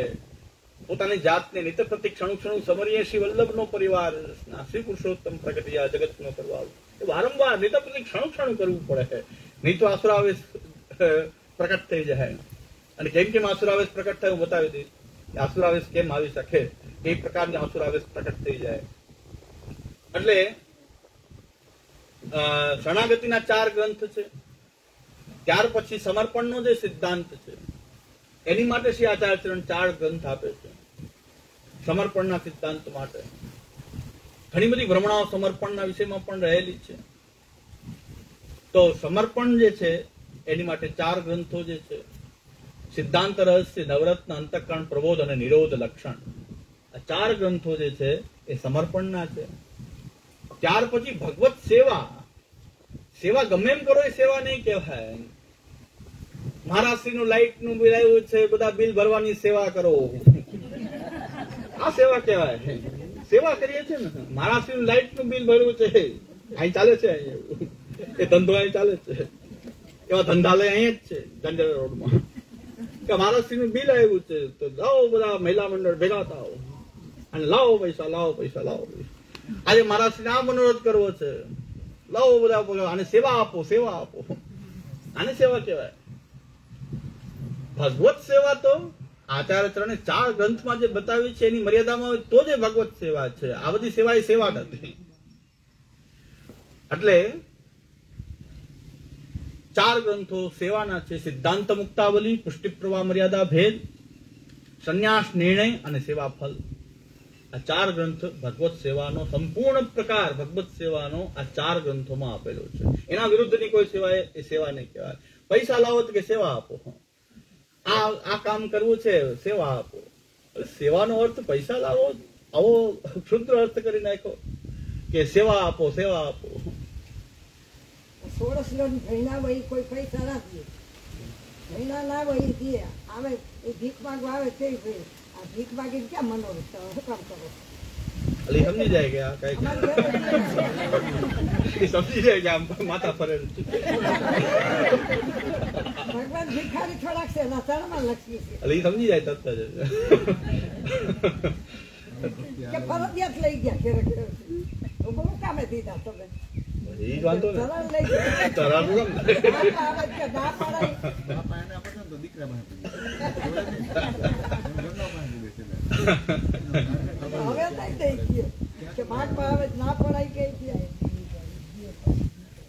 હું તારે આજ્ઞા કહેતા હતા કે વૈષ્ણવ કહેતા હતા કે એક વૈષ્ણવ ગરમ થતો હતો અને ખૂબ ગાળો દેતો હતો મહારાજને કે મારો હાડો માયનો નહીં તો માયનો નહીં લઈને પાર કર્યું એમ. આટલા હજાર લઈ ગયો ને લઈ જ ગયો, મારો હાડો માયનો નહીં એમ. તો સામુદાયે કીધું કે મારો હાડો માયનો નહીં પણ તમારે ન દેવું જોઈએ ને, કેમ લઈ જાય એમ કેમ લઈ જાય? અરે ભાઈ મને ખબર છે આ ખોટું છે પણ કે મારા પત્નીને એક આપો ને આપો, મારા પત્ની કે પછી મારે શું કરવું? અરે મારા પત્ની પાસે પહોંચી ગયો અને હવે પત્ની કેટલા આપો ને આપો, હવે મારે કરવું શું? મૂળ વસ્તુ આ છે, મહારાજ માટે નથી આપ્યો, આ પત્નીની બીકે આપ્યા છે કે મારો હાલો ત્યાં પહોંચી ગયો. અરે હવે મારી પત્ની કહે છે કે આપો ને આપો પૈસા, મહારાજને દેવા જ જોઈએ. નથી દેવા તો દેવા પડ્યા. તોય પાછું કે મારા લવ મેરેજ છે.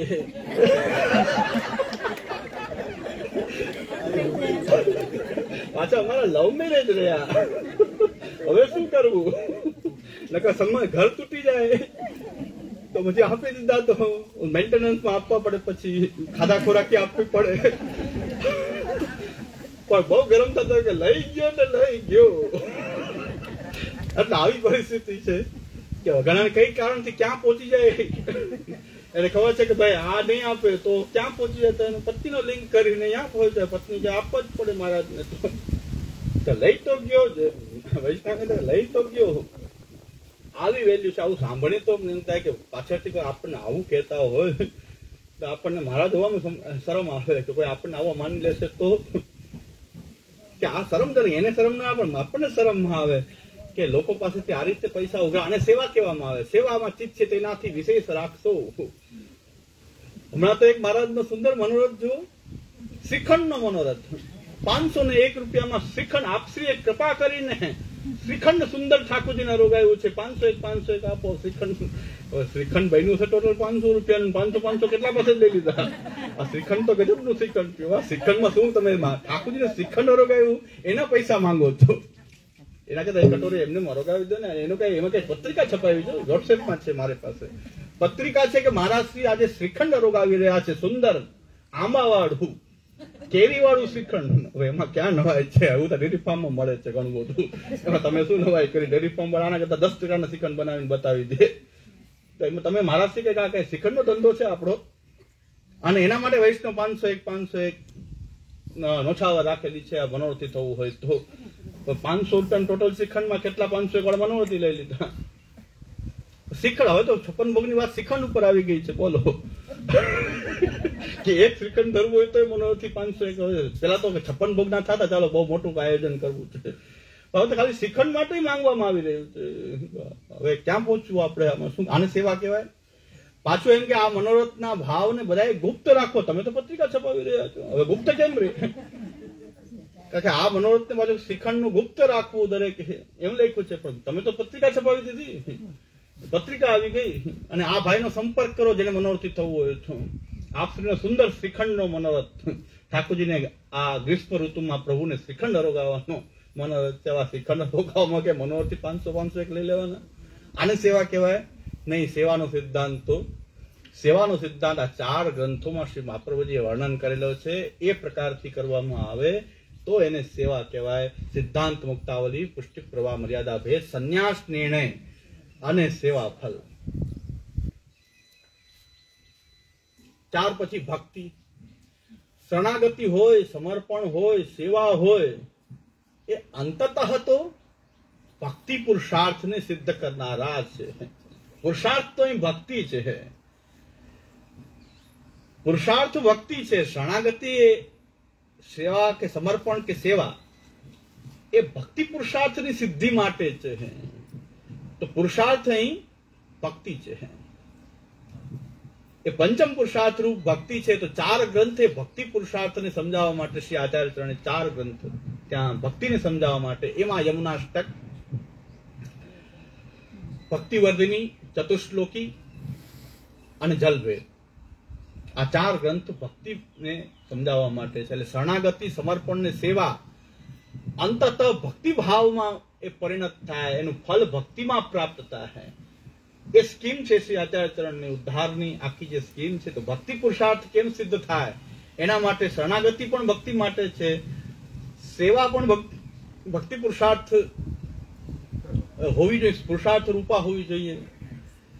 હવે શરણાગતિ જે છે, સમર્પણ છે આપણું, અને સેવા છે.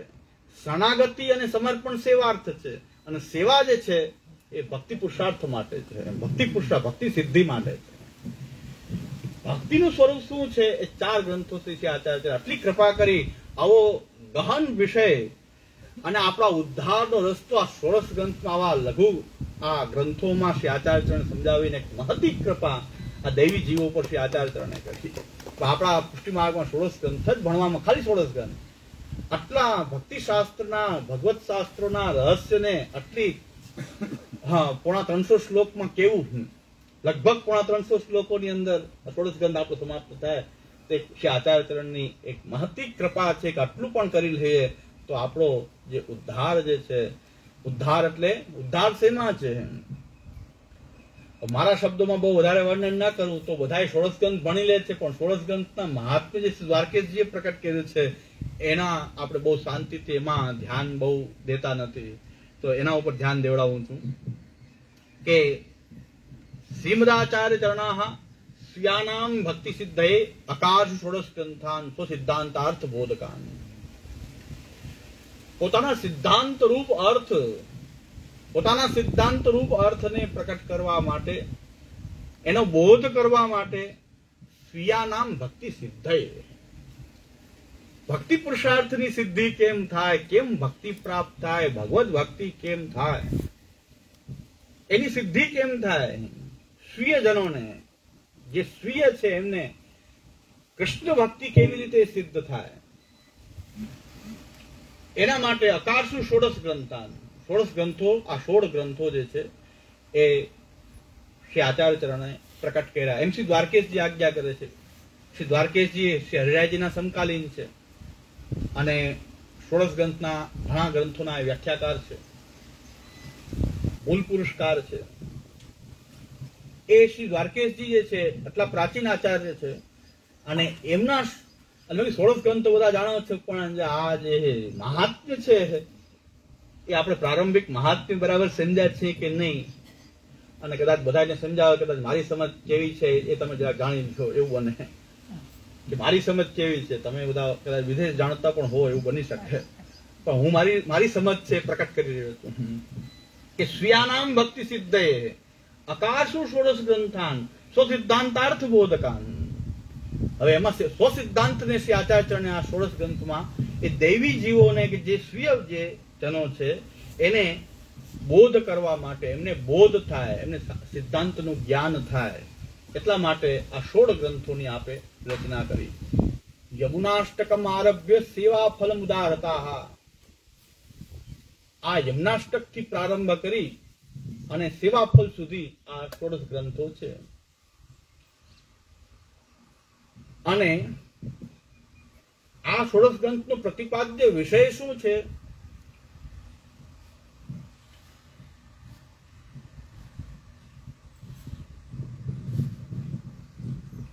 શ્રીમદાચાર્ય ચરણાઃ સ્વીયાનાં ભક્તિ સિદ્ધયે અકાશુઃ ષોડશ ગ્રંથાન સ્વસિદ્ધાંતાર્થ બોધકાન તદ વ્યાખ્યાનમ કૃતમ પૂર્વે હિ પ્રભુભિશ્ચ પૃથક ક્વચિત યમનાષ્ટકમ આરભ્ય સેવાફલમ ઉદાહરતાઃ. અને ઘણા ગ્રંથો ઉપર શ્રી પ્રભુચરણે પણ વ્યાખ્યા કરી. પ્રભુભિશ્ચ પૃથક ક્વચિત એટલે તદ વ્યાખ્યાનમ કૃતમ પૂર્વે હિ પ્રભુભિશ્ચ પૃથક ક્વચિત. કેટલાક ગ્રંથો પર પ્રભુચરણ શ્રી ગુસાઈજીએ પણ વ્યાખ્યા કરી છે, જેમ કે સિદ્ધાંત મુક્તાવલી, યમુનાષ્ટક, નવરત્ન. એ શ્રી પ્રભુચરણની એ વિવૃત્તિ પણ પ્રાપ્ત છે. વ્યાખ્યાન પ્રભુચરણે પણ કરેલું છે અમુક ષોડશ ગ્રંથોનું. અને એ શ્રી ગુસાઈજીની પરમ કૃપા છે કે આચાર્ય વાણીને, દુર્બોધ આચાર્ય વાણીને જો શ્રી ગુસાઈજીએ જો વ્યાખ્યા ન કરી હોત તો આ તનુવિદ્યાનો પ્રશ્નનું શું થાત? અત્યારે આટલું બધું સ્પષ્ટ ગુસાઈજી આજ્ઞા કરે છે, છતાં તનુવિદ્યા માટે ખૂબ શાસ્ત્રાર્થ ચાલુ છે, વિતંડાવાદ ચાલી રહ્યો છે, ચાલતો જ રહ્યો છે. પણ ગુસાઈજીએ તો એકદમ સ્પષ્ટ શબ્દોમાં વ્યાખ્યા કરી દીધી છે. આપણે થોડાક એના અંશોનો પાઠ પણ કરશું. શ્રી પ્રભુચરણની વિવૃત્તિના અંશો પણ જોઈએ કે પ્રભુચરણે સિદ્ધાંતને કેવો, જો આપણે આ વિવૃત્તિ ન કરી હોત તો આપણે શું કહી શકત? તનુવિદ્યા, તનુજાસ્ચ, વિદ્યાસ્ચ પણ માન્ય કરવું પડત વ્યાકરણની દ્રષ્ટિથી, વ્યાકરણ શાસ્ત્ર દ્રષ્ટિથી. તો દ્વંદ્વ સમાસને તનુજાસ્ચ, વિતજાસ્ચ એમ કરીને તનુવિદ્યા કરી શકાત, પણ ન કરી શકાય. એમાં શ્રી પ્રભુચરણની વ્યાખ્યા નડી રહી છે આ લોકોને. એ તો સ્પષ્ટ છે કે પ્રભુચરણની જે વ્યાખ્યા જે છે એ ન હોત તો આ તો એવું થઈ જાય કે રામકૃષ્ણ દાસ કોઈનું નામ હોય તો દાસ પદ જે છે એ બેયને લગાડી દે તો વ્યાકરણથી એનો વિગ્રહ થઈ જાય. રામદાસશ્ચ કૃષ્ણદાસશ્ચ. તો કોઈ એક રામકૃષ્ણદાસ નામના વરને કન્યા વરાવવી હોય તો પછી બે વર થઈ જશે, રામદાસ અને કૃષ્ણદાસ. રામકૃષ્ણદાસ નામના વરને આ કન્યા હું આપી રહ્યો છું એ સંકલ્પમાં જો દ્વંદ્વ સમાસના દ્વંદ્વાંતે શ્રૂયમાણત્વાદ એ પદથી જો એનો વિગ્રહ કરી દેવામાં આવે છંદ સમાસનો, અને રામદાસ અને કૃષ્ણદાસ બે વ્યક્તિ સિદ્ધ થઈ જશે તો રામદાસ કૃષ્ણદાસ બે વ્યક્તિ સિદ્ધ થઈ જાય. એમ આ તનુવિતજામાં પણ તનુજા અને વિતજા એ જો ભિન્ન કર્તૃકા થઈ જાય, ભિન્ન કર્તૃકા એટલે અલગ અલગ એના કરતા થઈ જાય, વિતજા કોઈ કરે, તનુજા કોઈ કરે, તો સેવાનું સ્વરૂપ જ ખંડિત થઈ જાય. સાધનનું સ્વરૂપ જ ખંડિત થઈ જાય તો ફલની તો કઈ આશા જ ન રહે. સાધન જ તમારું યોગ્ય ન હોય તો ફલની તો આશા કેવી રીતે રાખવી? સાધનને જ છિન્ન ભિન્ન કરી નાખો તો ફલ સુધી પહોંચવાનો તો કોઈ રસ્તો રહ્યો જ નહીં. આપણે ક્યાંય પણ જવું હોય, મુસાફરીમાં ક્યાંય નીકળવું હોય તો સૌથી પહેલા તો ક્યાં જવું છે એ નક્કી હોવું જોઈએ. પુષ્ટિ માર્ગમાં આપણે બધા આવી ગયા, કોઈ ખબર જ નથી ક્યાં જવું છે. ક્યાં જવું છે આપણને સ્થાન જ નક્કી નથી. આપણે મુસાફરી નીકળી ગયા, અમે નીકળી ગયા છીએ, જવું છે ક્યાં એ હવે જોઈ લેશું આગળ. અરે ભાઈ જવું છે પેલા નક્કી કરો, પછી એ દિશામાં જવાય. એટલે સાધન વ્યવસ્થિત હોય, સાધનની બહુ મહત્તા છે. ફલની બધા ચિંતા કર્યા કરે છે. અરે સાધન સુંદર હશે તો ફલ તો પ્રાપ્ત છે જ. સાધનને જ સમજવાની જરૂર છે કે સાધન સરસ હશે તો ફલ તો પ્રાપ્ત થશે, નિશ્ચિંત છે. ફલ માટે નિશ્ચિંતા થઈ જાય તો સાધન જો બરાબર હોય તો. એટલે કાર લઈને આપણે નીકળી ગયા છીએ, આપણને મેપ ખબર છે, અહીં પહોંચવું છે ખબર છે, બસ પહોંચી જ જશો, નિશ્ચિત છે. થોડું બચવું પડશે, કોઈ વ્યવધાનથી બચવું પડે, એક્સિડન્ટ ન થાય, થોડી કાળજી રાખીને ચાલુ. સ્પીડ ઉપર કંટ્રોલ રાખો, આજુબાજુ તો નિશ્ચિત પહોંચી જશો. જે વ્યવધાન શું શું આવે છે એ ધ્યાન રાખવું પડે. શું શું વ્યવધાન આવી શકે કે ભાઈ સ્પીડ બહુ સરસ છે, 6 ટ્રેક રોડ છે, પણ ગમે ત્યાંથી ભારત છે, ગમે ત્યાંથી કૂતરું આવી શકે, એટલે સ્પીડ તો ઓછી જ રાખવી. કૂતરું ગમે ત્યાંથી આવી જાય એટલે તમે ઉછી ભટકાઈ જશો. આ એક્સપ્રેસ હાઈવેમાં પણ આવી જાય એવું નક્કી નથી. કૂતરું આવી જાય, ભૂંડ આવી જાય, એમાં પુષ્ટિ માર્ગ પણ રાજમાર્ગ ચાલી રહ્યો છે, એમાં કોઈ કૂતરા આવી જાય, ભૂંડા આવી જાય તો સ્પીડ પર તો કંટ્રોલ જ રાખવો. એટલે આ માર્ગ તો રાજમાર્ગ છે, પણ આમાં ભારત છે, સ્વતંત્ર દેશ છે, તો આમાં એટલું ધ્યાન રાખવું કે 6 ટ્રેક રોડ છે, તમારી પાસે સ્પીડની લિમિટ 200 સુધીની ગાડીમાં છે, પણ એ ચલાવાય જ નહીં. કારણ કે ગમે ત્યાંથી કોઈ કૂતરું ભૂંડ વગેરે પણ રસ્તામાં આવી જાય તો સ્પીડને કારણે તમે મરી જશો. વ્યવધાનનું પણ ધ્યાન રાખવું પડે કે શું વ્યવધાન આવી શકે છે. તો એક તો ગંતવ્ય નિશ્ચિત હોવું જોઈએ અને રોડ મેપ હોવો જોઈએ કે કેમ જવાય સરળતાથી, ક્યાં સહજતાથી, બીજા ઘણા બધા રસ્તાઓમાંથી સરળતાથી ક્યાં રસ્તા જતા. ગૂગલ આપણને સપ્લાય કરે છે, એ મેપ સપ્લાય કરી દે છે કે સરળતાથી પહોંચવા માટે આ રસ્તો. આગળ ટ્રાફિક છે તો એ બતાવી દે છે આગળ ટ્રાફિક છે. આપણને બધું મહાપ્રભુજી આમાં ગૂગલ જ છે, આ ષોડશ ગ્રંથ કે આગળ ટ્રાફિક છે મનોરથોનો, આ રસ્તામાં મનોરથોનો ટ્રાફિક જામ છે, રસ્તો બદલાવ, ડાયવર્ઝન લેવું પડશે થોડું, એટલે ત્યાંથી થોડું ડાયવર્ઝન લેતા જાવ. બધું ષોડશ ગ્રંથમાં આવી જાય છે. રોડ મેપ ગૂગલ જે સપ્લાય છે મહાપ્રભુજી પહેલેથી કરી દીધું છે 500 વર્ષ પહેલાથી. તો ષોડશ ગ્રંથની આ મહત્તા છે કે ગંતવ્ય નક્કી થવું જોઈએ, ક્યાં પહોંચવું છે. પહોંચવું છે પુષ્ટિ પ્રભુ અને એમની ભક્તિ. એ ભક્તિ આપણું ગંતવ્ય છે. ભક્તિ છે તો ભગવાન તો હાજર જ છે. ભક્તિ જરૂરી છે ભગવાનની પ્રાપ્તિ માટે. આપણો જે છે ભગવત પ્રાપ્તિ પછી પણ ભક્તિ હોવી જોઈએ ભગવાનને માણવા માટે. તો આપણે એ પુષ્ટિ પ્રભુ સુધી અને પુષ્ટિ ભક્તિને જો આપણે જે પ્રાપ્ત કરવી છે તો એની માટે એક રોડ મેપ શ્રી આચાર્ય ચરણે આપણને આપેલો છે, શરણાગતિ, સમર્પણ, સેવા અને ભક્તિનો. તો ભક્તિના 4 ગ્રંથો જે છે એ ભક્તિ પુરુષાર્થને બતાવી રહ્યા છે અને દ્વારકેશજી એમ આજ્ઞા કરી રહ્યા છે કે આ બધા જ સિદ્ધાંતો કૃષ્ણની ભક્તિ માટે છે, ક્લાસ ચલાવવા માટે સ્પેશિયલ નથી. ખાલી ક્લાસ ચલાવવાની આ વિધિ નથી, ખાલી ઉપદેશ કરવાની વિધિ નથી, ખાલી વિદ્વાન બનવાની ચેલા મૂંડવા માટે આ ષોડશ ગ્રંથ નથી. સ્વીયાનામ ભક્તિ સિદ્ધયે, ખાલી અધ્યયન માટે પણ નથી, ખાલી વાંચવા માટે પણ નથી. આની પાછળ ગૂઢ રહસ્ય છે કે સ્વીયાનામ ભક્તિ સિદ્ધયે, ભક્તિ સુધી જેને પહોંચવું હોય એની માટે આ છે. કેવલ વિદ્વત્તા બતાવવા માટે આ નથી, ચેલા મૂંડવા માટે નથી, વિદ્વત્તા બતાવવા માટે આ નથી, કેવલ એના માટેનો આ વિષય નથી. હવે આગળ ભક્તિ છે શું, કેવી રીતે છે, કેને ભક્તિ કહેવાય, આ ભક્તિ કઈ પ્રકારની છે. એવમ ષોડશભિ ગ્રંથેહિ પુરુષોત્તમ સેવનમ પ્રતિપાદ્ય ફલત્વેન ચક્રે જીવોદ્ધૃતિન વિભુ. ક્લાસનો વિરોધી નથી, ક્લાસ ચાલે બહુ સારી વાત છે, પણ ક્લાસ માટે જ ષોડશ ગ્રંથ નથી કે અમે જાણીને ક્લાસ ચલાવવા માંડીએ. સારી વાત છે, ક્લાસ ચાલતા હોય બહુ સારી વાત છે, પણ ક્લાસ વાળાએ પણ ધ્યાન રાખવું કે આ ભક્તિ માટે છે, ક્લાસ માટે નથી. એટલું ધ્યાન રાખી દેવું. મારે ધ્યાન રાખી જોઈએ કે આ ખાલી બોલવા માટે નથી, આચરણ કરવા માટે છે, ભક્તિની સિદ્ધિનો ઉપાય છે. હા, આ તો આચાર્ય ચરણ તો ભક્તિ માર્ગાબ્જ માર્તંડ છે, તો ખાલી બોલવા માટે આ નથી. એટલે મારી માટે પણ છે, હું આ ષોડશ ગ્રંથની વ્યાખ્યાન કરતો જ રહું છું, તો મને પણ લાગુ પડે છે. એક આંગળી કોઈને ચીંધીએ 3 આંગળી તો આપણી સામે જ છે. એટલે હું બરાબર એ જવાબદારી સમજીને જ બોલી રહ્યો છું કે આંગળી ત્યારે જ ચીંધું છું કે જ્યારે 3 આંગળી તો મારી તરફ જ આવી રહી છે. હા, એ તો છે મૂળ સિદ્ધાંત, વૈદિક સિદ્ધાંત.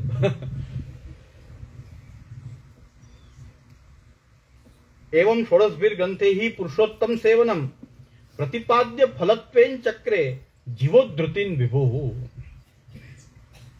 હવે જો આપણી ભક્તિ કઈ પ્રકારની ભક્તિ છે આપણી, તો કહે છે કે આ ષોડશ ગ્રંથોથી પુરુષોત્તમ સાક્ષાત ભગવાન પુરુષોત્તમની સેવા કરવી.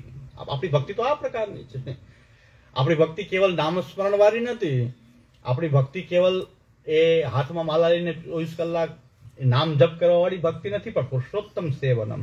એવમ ષોડશભિર ગ્રંથે, આ ષોડશ ગ્રંથોથી, આ ષોડશ ગ્રંથો ભણીને સમજીને પુરુષોત્તમની સેવા કરવાની છે. પુરુષોત્તમ સેવનમ.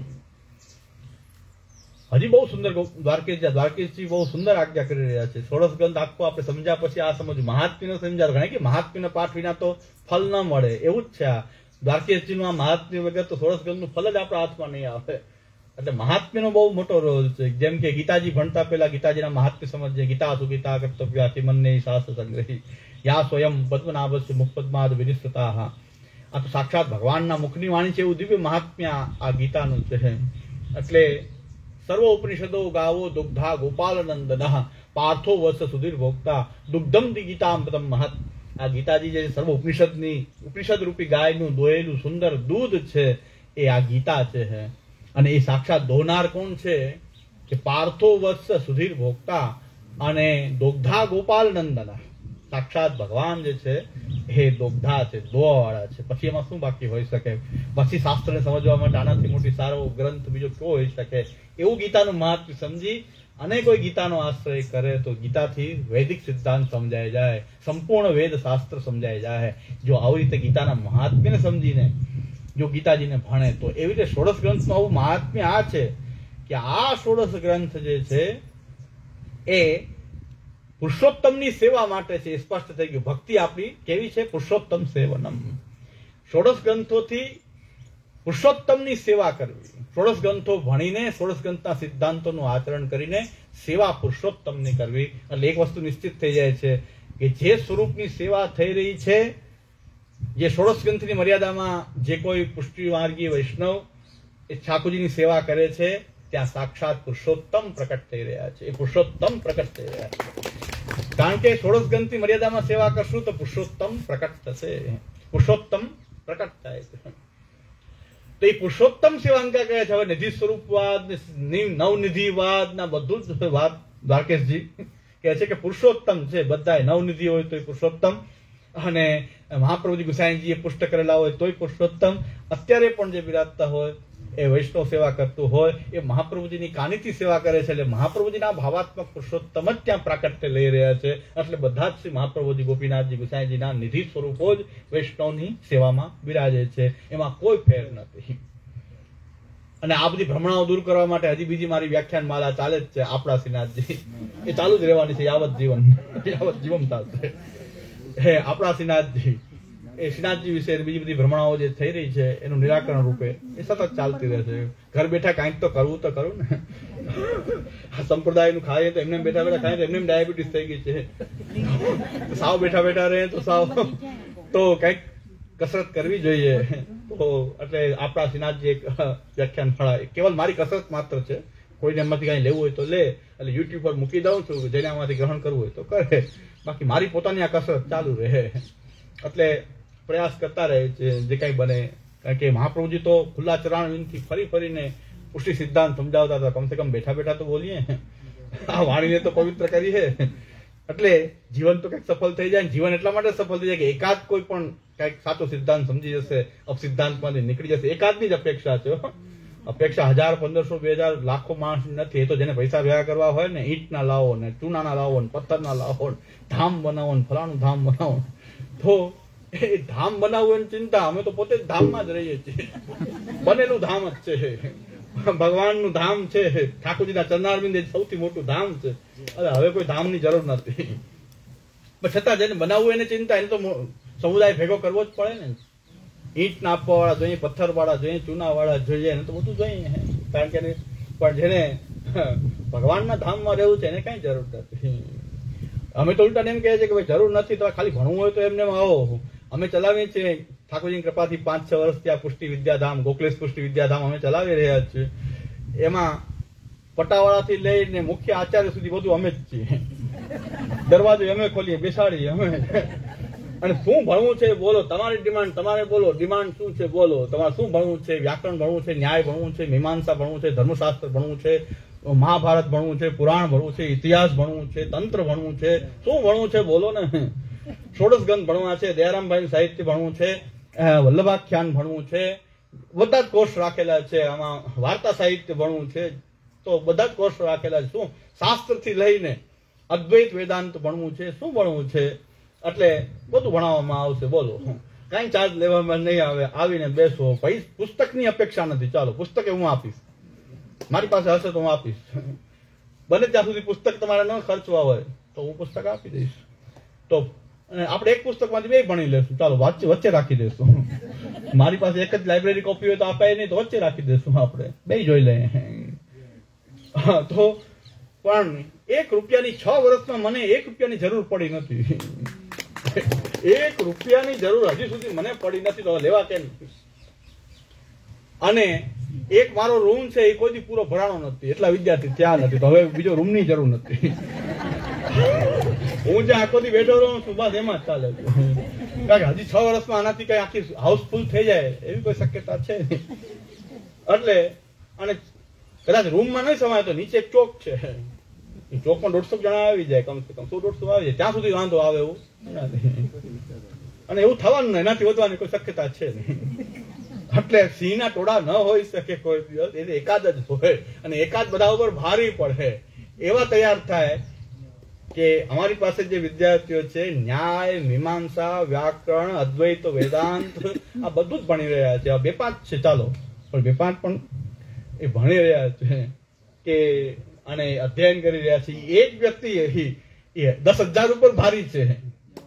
એક વ્યક્તિ જો આ રીતે ભણી ગયો, શાસ્ત્ર ભણી ગયો, મહાપ્રભુજીના ગ્રંથ ભણી લીધા, એ 10,000 માણસો ઉપર એકલો ભારી છે. એક બેસી જાય તો 10,000 જણા એની સામે ઉભા ના રહી શકે. એટલે 5-6 વર્ષથી મહાપ્રભુજી પ્રેરણા કરી તો પૂજ્ય દાદાભાઈની સ્મૃતિમાં આ વિદ્યાલય ચાલુ કર્યું. મને પણ જોર આવી ગયું, બધા ધામ બનાવે તો આપણે બનાવી દઈએ, ઓલા બને ને ભણાવે એની પહેલા તો ભણાવીને તૈયાર કરી દઈએ, ચાલો.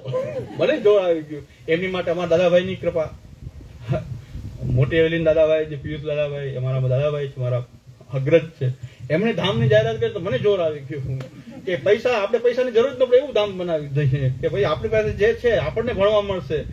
તમે કઈ ડિમાન્ડ કરશો તો મારે પેલા ભણવું પડશે, એટલે એટલા ગ્રંથોનું અધ્યયન મારે થશે, હું તમને ભણાવી દઈશું. વ્યાકરણ ભણવું તો હું કે પાછું એકે શાસ્ત્ર મને આવડતું નથી, પાછું એકે શાસ્ત્રનો વિદ્વાન નથી, જોવાની ખૂબી એ છે. પણ એક શાસ્ત્રના હું જો વ્યક્તિ લાવું તો મારે 20,000 રૂપિયા મહિને પગાર આપવો પડે ત્યારે એક વ્યક્તિ હું લાવી શકું. ન્યાયનો, મીમાંસાનો, વ્યાકરણનો એ 20,000 રૂપિયા કમસે કમ અત્યારે માંગે ને મોંઘવારીમાં વિદ્વાન હોય એ લઉં તો મારે પાછું કોઈની પાસે માંગવું પડે.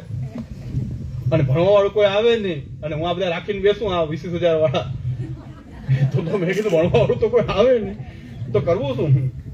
સંસ્કૃત યુનિવર્સિટી ચાલી રહી છે વેરાવળ, ટોટલ 28 વિદ્યાર્થી છે આખી યુનિવર્સિટીમાં, અને લાખ રૂપિયા પગાર વાળા પ્રોફેસરો હશે મને લાગે 50 લાખ રૂપિયા પગાર લઈ રહ્યા છે. વિદ્યાર્થી 28 છે ટોટલ.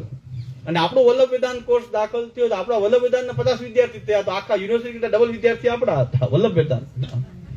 આપણે દર વર્ષે આપીએ છીએ, તો ઘણીવાર 50 હોય, કોઈ 25 હોય, 30 હોય, પણ ટોટલ યુનિવર્સિટીમાં 28 વિદ્યાર્થી ભણતા હતા. ત્યારે આપણી પાસે 75 વિદ્યાર્થી હતા જે આપણે સોમનાથ સંસ્કૃત યુનિવર્સિટીના આપ્યા વલ્લભ વેદાંતની અંદર.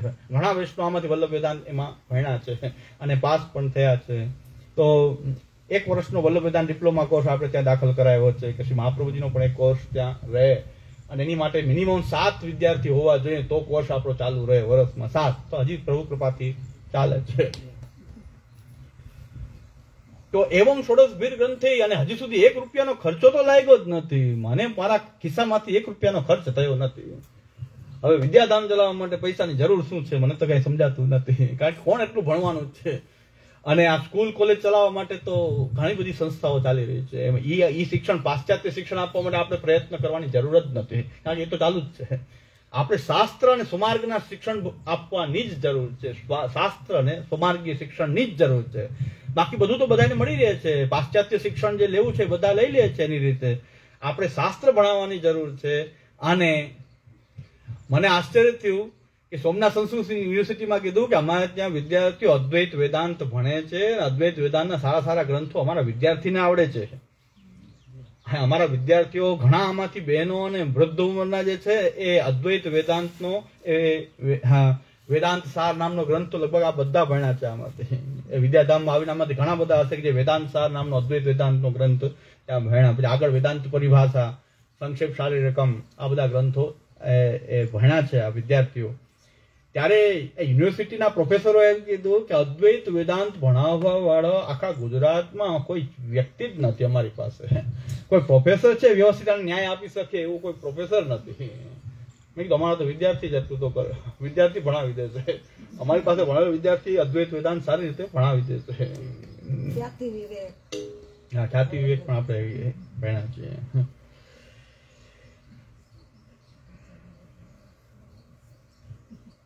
અમને કઈ સમજતા નહીં આવડતું નથી આવતા. એ સારી વાત છે. હવે કોણ આમાં આવવા વાળું કોણ?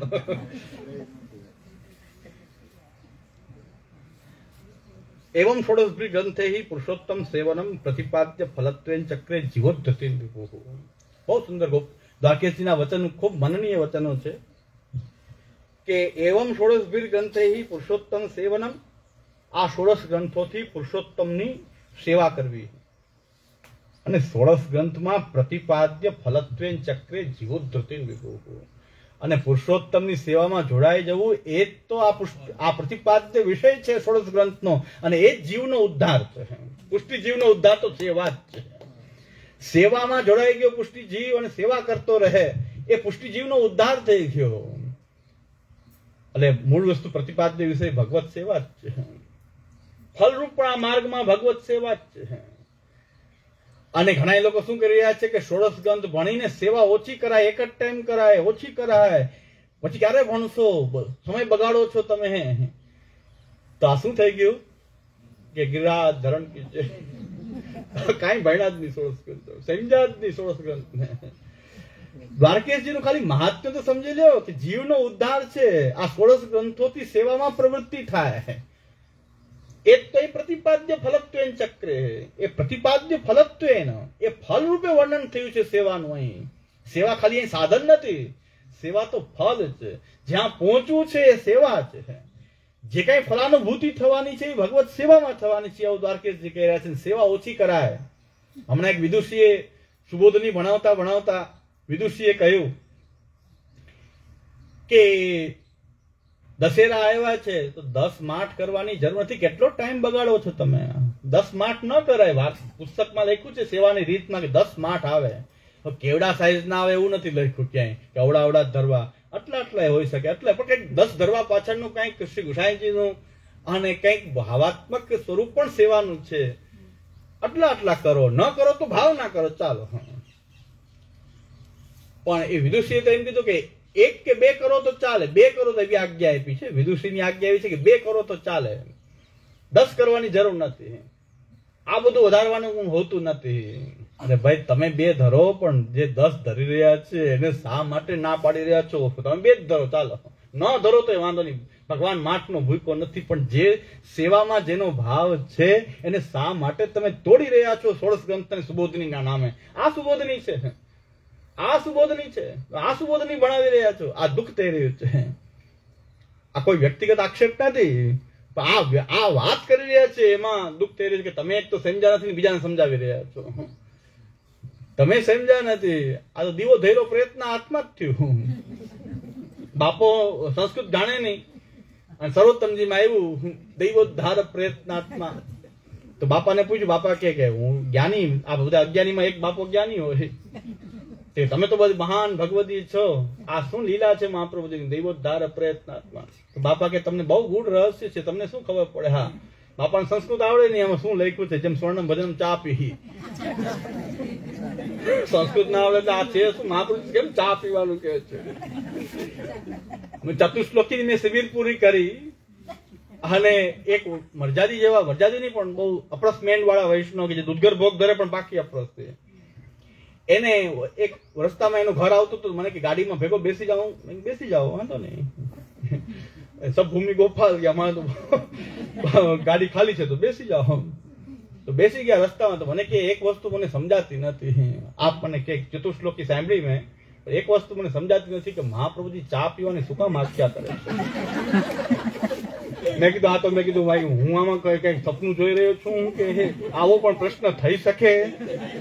સ્મરણમ ભજનમ ચાપી નત્યાજ્યમ ઇતિ મે મતિ. મહાપ્રભુ એમ કેમ કે સ્મરણમ ભજનમ ચાપી, અને એને ક્યારે છોડમાં નત્યાજ્યમ. અને સંસ્કૃત જાણ્યા વગર પછી ચાપી થઈ જાય સ્મરણમ ભજનમ.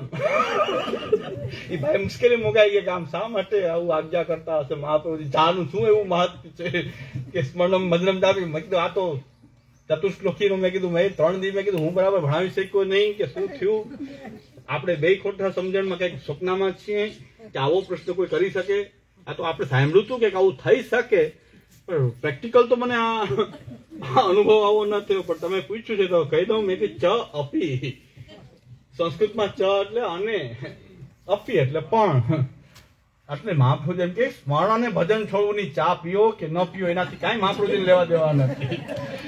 સ્મરણ અને ભજન છોડો નહીં. સ્મરણમ ભજનમ ચા પી. સ્મરણ અને ભજન ક્યારેય છોડવું નહીં, એમ મહાપ્રભુજીની આજ્ઞા છે. કે હવે શાંતિ થઈ.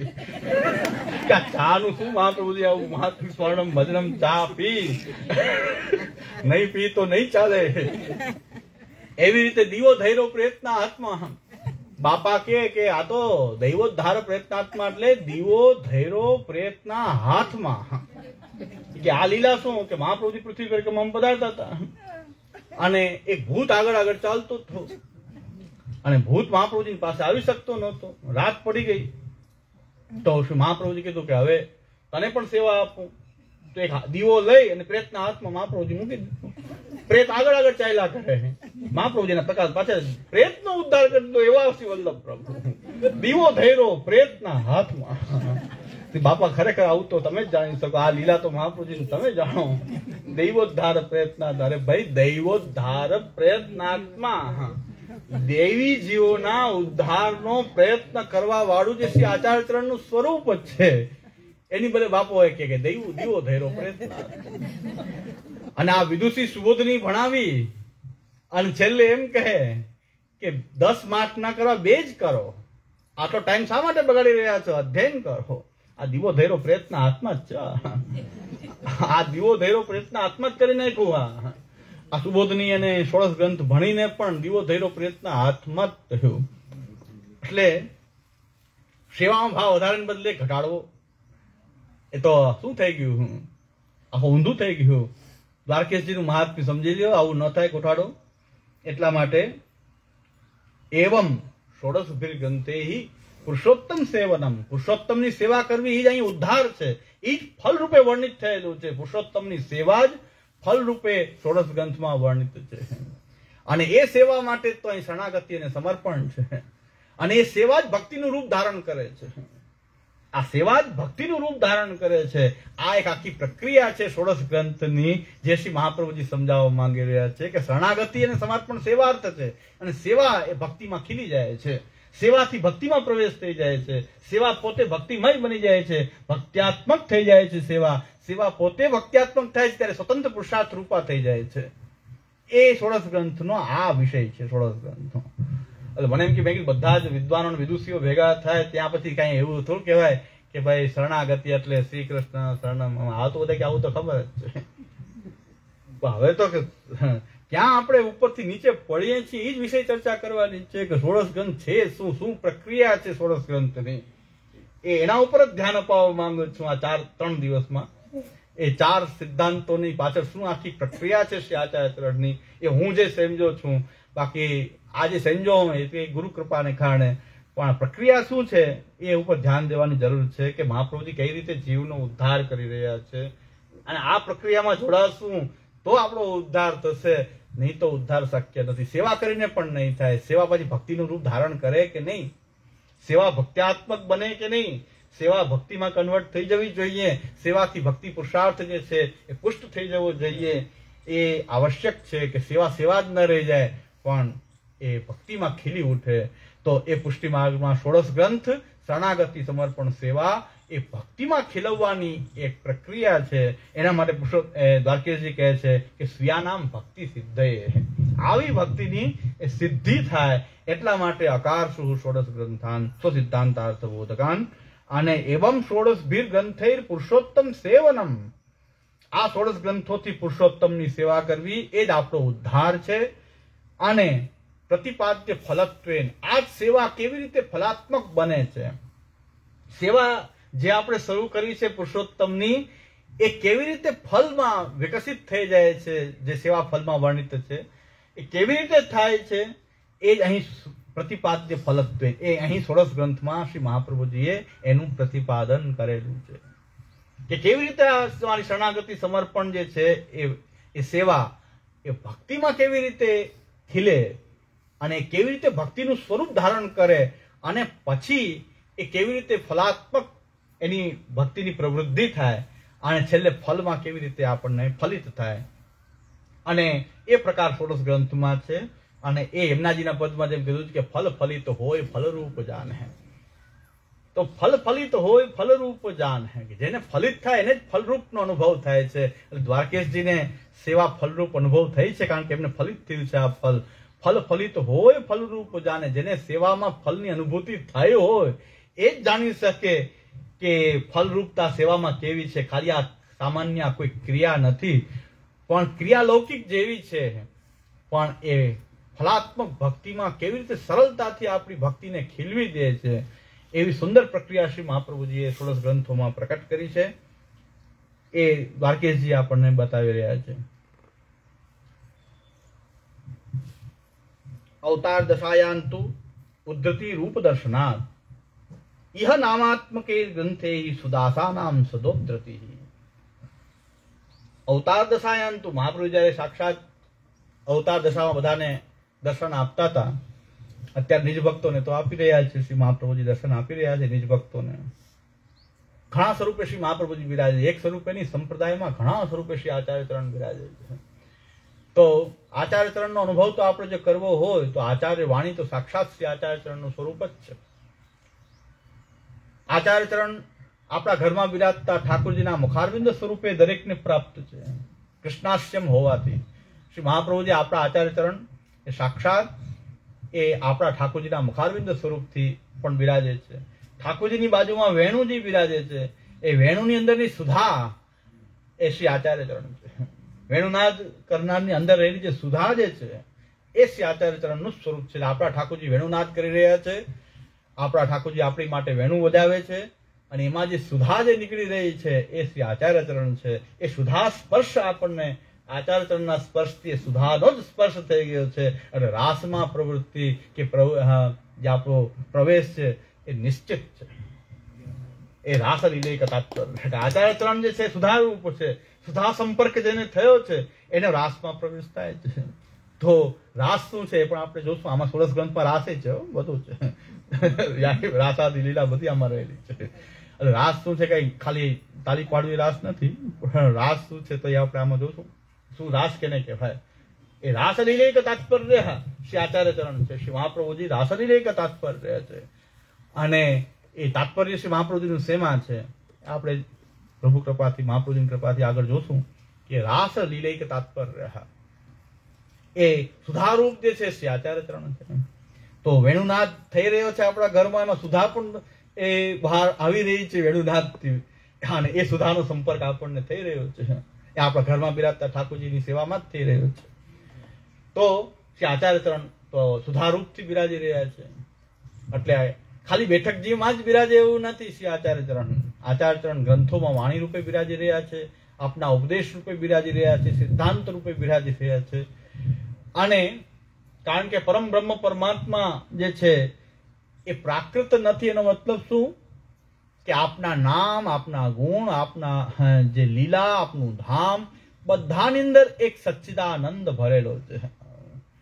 આપનું નામ, આપનું ગુણ, આપનું રૂપ, આપની લીલા, એનું ધામ, બધામાં સચ્ચિદાનંદાત્મકતા રહેલી છે. એ અપ્રાકૃત નિખિલ ધર્મ રૂપમ નથી. એ ભક્તો જે છે એ પણ આચાર્ય ચરણ આજ્ઞા કરે છે કે ઠાકોરજીના જે લીલા સંબંધી જે ભક્તો જે છે એ પણ ભગવદ રૂપતા એમાં પણ રહેલી છે. સ્વરૂપેણ અવતારેણ લિંગેન ચ ગુણેન ચ તારતમ્યમ સ્વરૂપે દેહે વા તત્ક્રિયાસુ વા તથાપિ યાવતા કાર્યમ તાવત તસ્ય કરોતિ. ભક્તો પણ કહેવાય છે કે સ્વરૂપેણ અવતારેણ લિંગેન ચ ગુણેન ચ તારતમ્યમ સ્વરૂપે ન દેહે વા તત્ક્રિયાસુ વા. એમના દેહ ક્રિયા આદિમાં પણ કોઈ ભગવાનથી કોઈ તારતમ્ય છે નહીં, પણ તથાપિ લીલાર્થ, લીલા પ્રકટ કરવા માટે ઊંચ નીચતા એ ભગવત એ લીલા રૂપના સ્વરૂપોમાં પ્રકટ થતી હોય છે. તથાપિ યાવતા કાર્યમ તાવત તસ્ય કરોતિ. એટલે આચાર્ય ચરણ કેટલા કેટલા સ્વરૂપે બિરાજી રહ્યા છે. તો આ સાક્ષાત ષોડશ ગ્રંથ છે, વાણી છે, આચાર્ય વાણી સાક્ષાત આચાર્ય રૂપ છે, કારણ કે સચ્ચિદાનંદથી ભરેલી છે. એમાં સાકાર રૂપતા પણ પ્રકટ થઈ શકે, વાણીમાંથી સ્વરૂપ પ્રકટ થઈ શકે. એ સામર્થ્ય છે સચ્ચિદાનંદ હોવાથી. આનંદ જે છે એ આકાર સમર્પક આનંદ જે છે તો આકાર સમર્પક છે. તો જો વાણી જે છે એમાં સ્વરૂપ પ્રકટ થઈ શકે. તો સ્વરૂપમાં વાણી, વાણીમાં સ્વરૂપ છુપાયેલું છે. તો આ વાણીમાં શ્રી આચાર્ય ચરણનું સ્વરૂપ જ બિરાજી રહ્યું છે. એવી રીતે આપના નામ લઈએ, ભગવાનનું જે નામ જે છે, ભગવાનના નામમાં પણ ભગવાનનું રૂપ છુપાયેલું છે. ભગવાનનું નામ અને એમાં ભગવાન, એમાં ભેદ છે. ભગવાનનું નામાત્મક પણ ભગવાનનું જ રૂપ છે. એ નામ પણ રૂપ ધારણ કરી લે છે. ખાલી નામ લેતા લેતા પણ એમાં રૂપ ધારણ કરવાનું સામર્થ્ય છે ભગવાનનું. તો ભગવત સામર્થ્ય તો નામમાં પણ એટલું રહેલું છે. તો ભગવાન નામ, ભગવત લીલા, ભગવત ધામ, ભગવાન જ્યાં બિરાજે છે એ ધામ પણ સચ્ચિદાનંદાત્મક. જ્યાં પ્રભુ બિરાજે છે એ પણ સચ્ચિદાનંદાત્મક છે ભગવાનનું ધામ. તો આ પ્રભુનું મહાત્મ્ય છે એ શ્રી ગુસાઈજી એક શ્લોકમાં કહ્યું છે, પ્રાકૃત ધર્માનાશ્રયમ અપ્રાકૃત નિખિલ ધર્મ રૂપમ નિગમ પ્રતિપાદ્યમ તત્શુદ્ધમ સાકૃતિ સૌભી. આ જે સાકાર બ્રહ્મવાદ જે છે, અખંડમ કૃષ્ણવત્ત જે છે, એ સાકાર બ્રહ્મવાદ છે, એનું શ્રી ગુસાઈજીએ બહુ સુંદર નિરૂપણ કર્યું છે કે ભાઈ પ્રાકૃત ધર્મ નથી, અપ્રાકૃત નિખિલ ધર્મ રૂપ. એનું ઉદાહરણ જોવું હોય તો ભગવદ રૂપતા કેવી છે કે ભગવાનની ક્રિયા જે છે એમાં પણ સાકારતા પ્રકટ થઈ શકે. ભગવાનની કોઈ ક્રિયાઓ, નામ રૂપ અને કર્મ પણ બ્રહ્માત્મક હોવાથી સચ્ચિદાનંદાત્મક છે. નામ રૂપ અને કર્મ એ પણ સચ્ચિદાનંદાત્મક છે. તો કેવી રીતે સચ્ચિદાનંદાત્મકતા એમાં પ્રકટ થઈ રહી છે? કોઈને કઈ ન સમજાય તો પૂછી શકે, લગભગ બધાને સમજાઈ જશે, કારણ કે બધા ભણેલા ગણેલા છે. પણ છતાં ન સમજાતા હોય તો પૂછી શકાય છે, એમાં કઈ વાંધો નથી. અજ્ઞાની હોવું અપરાધ નથી, પણ જાણવા માટે પ્રયત્ન ન કરવો એ સંપ્રદાયમાં મહાન પાપ છે. અજ્ઞાની હોવું તો ભાઈ અજ્ઞાની છે એટલે તો આપ સમજાવો, આપ જ્ઞાની છો, અમે અજ્ઞાની છીએ, તો એમાં તો કઈ મોટી વાત નથી. પણ જ્ઞાન ન લેવાનો પ્રયત્ન કરવો, અજ્ઞાની જ રહેવું, એ મહાન પાપ છે, એ મહત પાપ છે. એટલે સર્વોત્તમ સ્તોત્રમાં શ્રી ગુસાઈજીએ જે આજ્ઞા કરી છે એનો અર્થ આ રીતે છે કે આનંદ જ્યાં પ્રકટ છે ત્યાં સાકારતા પણ આવે છે. એ સાકાર જે રૂપ જે છે, સાક્ષાત ભગવદ રૂપતા, ભગવાન જેવું એ રૂપ, આનંદાત્મક રૂપ જે છે, એ નામ પણ સચ્ચિદાનંદાત્મક જે છે, આસ્ય જાનંતો નામ ચિદ વિવ્યક્તમ, જે ઋગ્વેદ કહે છે. ઋગ્વેદમાં એમ કહે છે કે ભગવાનનું જે નામ જે છે એનું મહાત્મ્ય સમજે તો એમાંથી પણ સ્વરૂપનો અનુભવ, નામથી પણ સ્વરૂપનો અનુભવ થાય છે. નામમાં સ્વરૂપ છુપાયેલું હોય છે. તો નામ છે, ગુણ છે, એમાં પણ એવી સચ્ચિદાનંદાત્મકતા એ રહેલી છે. એટલે તો શ્રી મહાપ્રભુજી આજ્ઞા કરે છે કે ભગવાન એવ હિ ફલમ સ યથા આવિર્ભવેદ ભુવિ ગુણ સ્વરૂપ ભેદેન તથા તેષામ ફલમ ભવેદ. એ ગુણથી એ પ્રકટ થઈ શકે છે. ભગવત પ્રાકટ્ય ગુણરૂપથી પણ થાય છે, સ્વરૂપથી પણ થાય છે. તો ગુણથી પણ ભગવત પ્રાકટ્ય થાય છે. તો ગુણ સ્વરૂપ ભેદેન તથા તેષામ ફલમ ભવેદ, એમ શ્રી આચાર્ય આજ્ઞા કરે છે. તો ભગવાન ફલ ગુણથી પ્રકટ થાય, ગુણ સ્વરૂપે પ્રકટ થાય કે સ્વરૂપથી પ્રકટ થાય, પણ છે તો ભગવાન જ ફલ. પુષ્ટિ માર્ગમાં ફલ તો શ્રી કૃષ્ણ પુરુષોત્તમ જ છે. એટલે અવતાર દશાયાંતુ ઉદ્ધતિ રૂપ દર્શનાર્થ, શ્રી મહાપ્રભુજીનું સ્વરૂપ જ એવું છે કે અવતાર દશામાં તો સાક્ષાત આપ શ્રી મહાપ્રભુજી પ્રકટ થયા છે. તો મહાપ્રભુજીના ક્ષણિક સંપર્કમાં કોઈ આવે, આપનું સાનિધ્ય પ્રાપ્ત થાય, અને જો દૈવી જીવ હોય અને સાનિધ્ય પ્રાપ્ત થાય આપનું, તો સાનિધ્ય માત્ર દત્ત શ્રી કૃષ્ણ પ્રેમા વિમુક્તિદા. સાનિધ્ય માત્ર દત્ત શ્રી કૃષ્ણ પ્રેમા વિમુક્તિદા. તો આપના સાનિધ્યથી કૃષ્ણ પ્રેમનું દાન થઈ જતું. પ્રેમ એટલે ભક્તિ. ભક્તો લીલારસમાં મગ્ન થઈ જતા. શ્રી આચાર્યચરણનું સાનિધ્ય પ્રાપ્ત થાય. શ્રી મહાપ્રભુજીનું સાનિધ્ય પ્રાપ્ત થાય જો દૈવી જીવ હોય તો. આસુરી જીવોને મહાપ્રભુ સાનિધ્ય પ્રાપ્ત થયું તો મહાપ્રભુ સામે લડવાનો જ ભાવ આવ્યો માયાવાદીઓને. એ અધિકારી નહોતા તો એમને કઈ કૃષ્ણ પ્રેમ જાગૃત નથી થયો. એમાં પાછું વાત થઈ જ આવી છે, બીજ ભાવની વાત આવી છે. બીજ ભાવ સંપન્ન છે તો જ આચાર્યચરણના સંપર્કથી, સાનિધ્યથી એની અંદર ભક્તિભાવ પ્રકટ થયો. જે બીજ ભાવ સંપન્ન નહોતા એમને આચાર્યચરણની સન્મુખ હોવા છતાં પણ લડવાનો ભાવ આવ્યો. મહાપ્રભુ સામે તો માયાવાદનો શાસ્ત્રાર્થ કરવાનો ભાવ આવ્યો.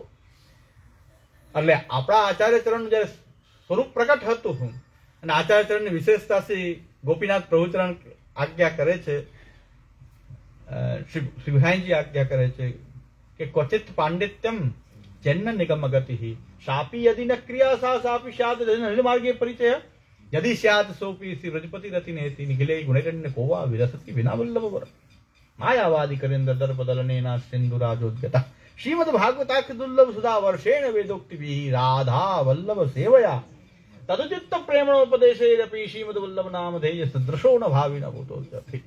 તો મહાપ્રભુજી તો વેદ તો ઘણા જાણો, ઘણા બુદ્ધિશાળી મનુષ્ય હોઈ શકે, પણ એને વેદનું શાસ્ત્રનું જ્ઞાન ન હોય. બુદ્ધિશાળી તો બહુ હોય, પણ વેદ શાસ્ત્રનું જ્ઞાન ન હોય.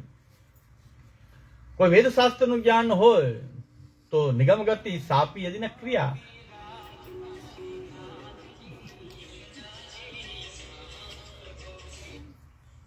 વેદ શાસ્ત્રનું જ્ઞાન હોય તો જ્ઞાન હોય, પણ એ અનુસાર ક્રિયા ન હોય. વેદ શાસ્ત્રનું જ્ઞાન પણ વેદ અનુકૂળ ક્રિયા ન હોય, એમાં ક્રિયા એ પ્રકાર ન હોય કે જે વેદ શાસ્ત્ર અનુકૂળ હોય. એ પણ કદાચ હોય તો હરિ માર્ગે ન પરિચય, જે ભક્તિ માર્ગનો પાછો પરિચય ન હોય. જ્ઞાની હોય, વેદ શાસ્ત્રની ક્રિયા કરતા હોય, પણ એને એ ભક્તિ માર્ગનો જ પરિચય ન હોય. કારણ કે એ લોકો એમ કે કર્મ જે છે જ્ઞાન માટે ને જ્ઞાન ભક્તિ માટે છે. ભક્તિ કર્મ જે છે એનાથી ભક્તિ, ભક્તિથી જ્ઞાન, જ્ઞાનથી મુક્તિ થાય, જ્ઞાન સિવાય તો મુક્તિ થાય. જ્ઞાનનો અંગ ભક્તિ છે. તો નિગમ ગતિ થયા પછી પણ શું થઈ જાય છે? હરિ માર્ગે એના પરિચય. એ હરિ માર્ગ ભક્તિ માર્ગનો પરિચય નથી થતો એમને. અને કદાચ હોય, ચાલો ભક્તિ માર્ગનો પરિચય હોય, ભક્તિ ખબર પડે કે ભક્તિ શ્રેષ્ઠ છે એવો પરિચય પણ હોય, તો ભક્તિ માર્ગનો પરિચય હોવાથી પણ શું થાય? હરિમાર્ગનો પરિચય. તો ભગવાનમાં પ્રેમ ન હોય, વ્રજપતિ રતિ નેતી, ભગવાનમાં પ્રેમ નહીં. કદાચ હરિમાર્ગનો પરિચય હોય તો ભગવાનમાં પ્રેમ નહીં. આ બધા જ ગુણો જો એક સાથે હોય તો એ વલ્લભ વર વિના, હે આ વલ્લભ સ્વરૂપ સિવાય ક્વચિત પાંડિત્યમ ચંદ નિગમ ગતિ સાપી યદિ ન ક્રિયા સા સાપી સ્યાત યદિ ન હરિમાર્ગે પરિચય યદિ સ્યાત સોપી સી વ્રજપતિ રતિ નેતિ નિખિલે ગુણેર્ન કોવા વિલસતી વિના વલ્લભ વરમ. આ વલ્લભ વર વિના આ બધા ગુણો એક સાથે ક્યાં હોઈ શકે? કોઈ નામાં ના હોઈ શકે. એવું શ્રી પ્રભુચરણ આજ્ઞા કરે છે. એટલે એવું આપનું સામર્થ્ય છે કે આપના સાનિધ્યમાં આવે એટલે કૃષ્ણ પ્રેમ જાગૃત થઈ જાય, અને કૃષ્ણ માટે વિરહ જે છે એ પ્રકટ થઈ જાય. કૃષ્ણ માટે વિરહ, કે કૃષ્ણથી હું કેટલો દૂર છું, કૃષ્ણનો પ્રેમ એવો જાગૃત થાય તો કૃષ્ણના વિરહની અનુભૂતિ એને થવા માંડે. કારણ આચાર્યનું સ્વરૂપ સામર્થ્ય એવું આપે પ્રકટ કર્યું. પણ કઈ વાંધો નહીં, સ્વરૂપ સામર્થ્ય તો શું અત્યારે ન થઈ શકે? અત્યારે પ્રભુચરણ દ્વારકેશજી આજ્ઞા કરે છે કે કઈ વાંધો નહીં, એ તો સ્વરૂપ સામર્થ્ય આપનું હતું અને આપે એ રીતે કૃષ્ણ પ્રેમનું દાન કર્યું. તો આપણે તો હવે ક્યાં એ સ્વરૂપ, વલ્લભનું સ્વરૂપ ક્યાં શોધવું? કઈ ચિંતાની વાત નથી. દ્વારકેશજી કહે છે આપણા માટે પણ રસ્તો છે. ઇહ નામાત્મકે ગ્રંથેહિ સુદાસાનામ સુદોધૃતિ. એટલે અત્યારે તો આપણા જેવા દાસ જે છે શ્રી મહાપ્રભુજીના, એની માટે તો ઉદ્ધારનો રસ્તો અત્યારે પણ શ્રી મહાપ્રભુજી નામાત્મક સ્વરૂપે જ બિરાજી રહ્યા છે. આનંદ પરમાનંદ શ્રી કૃષ્ણાસ્યમ કૃપાથી.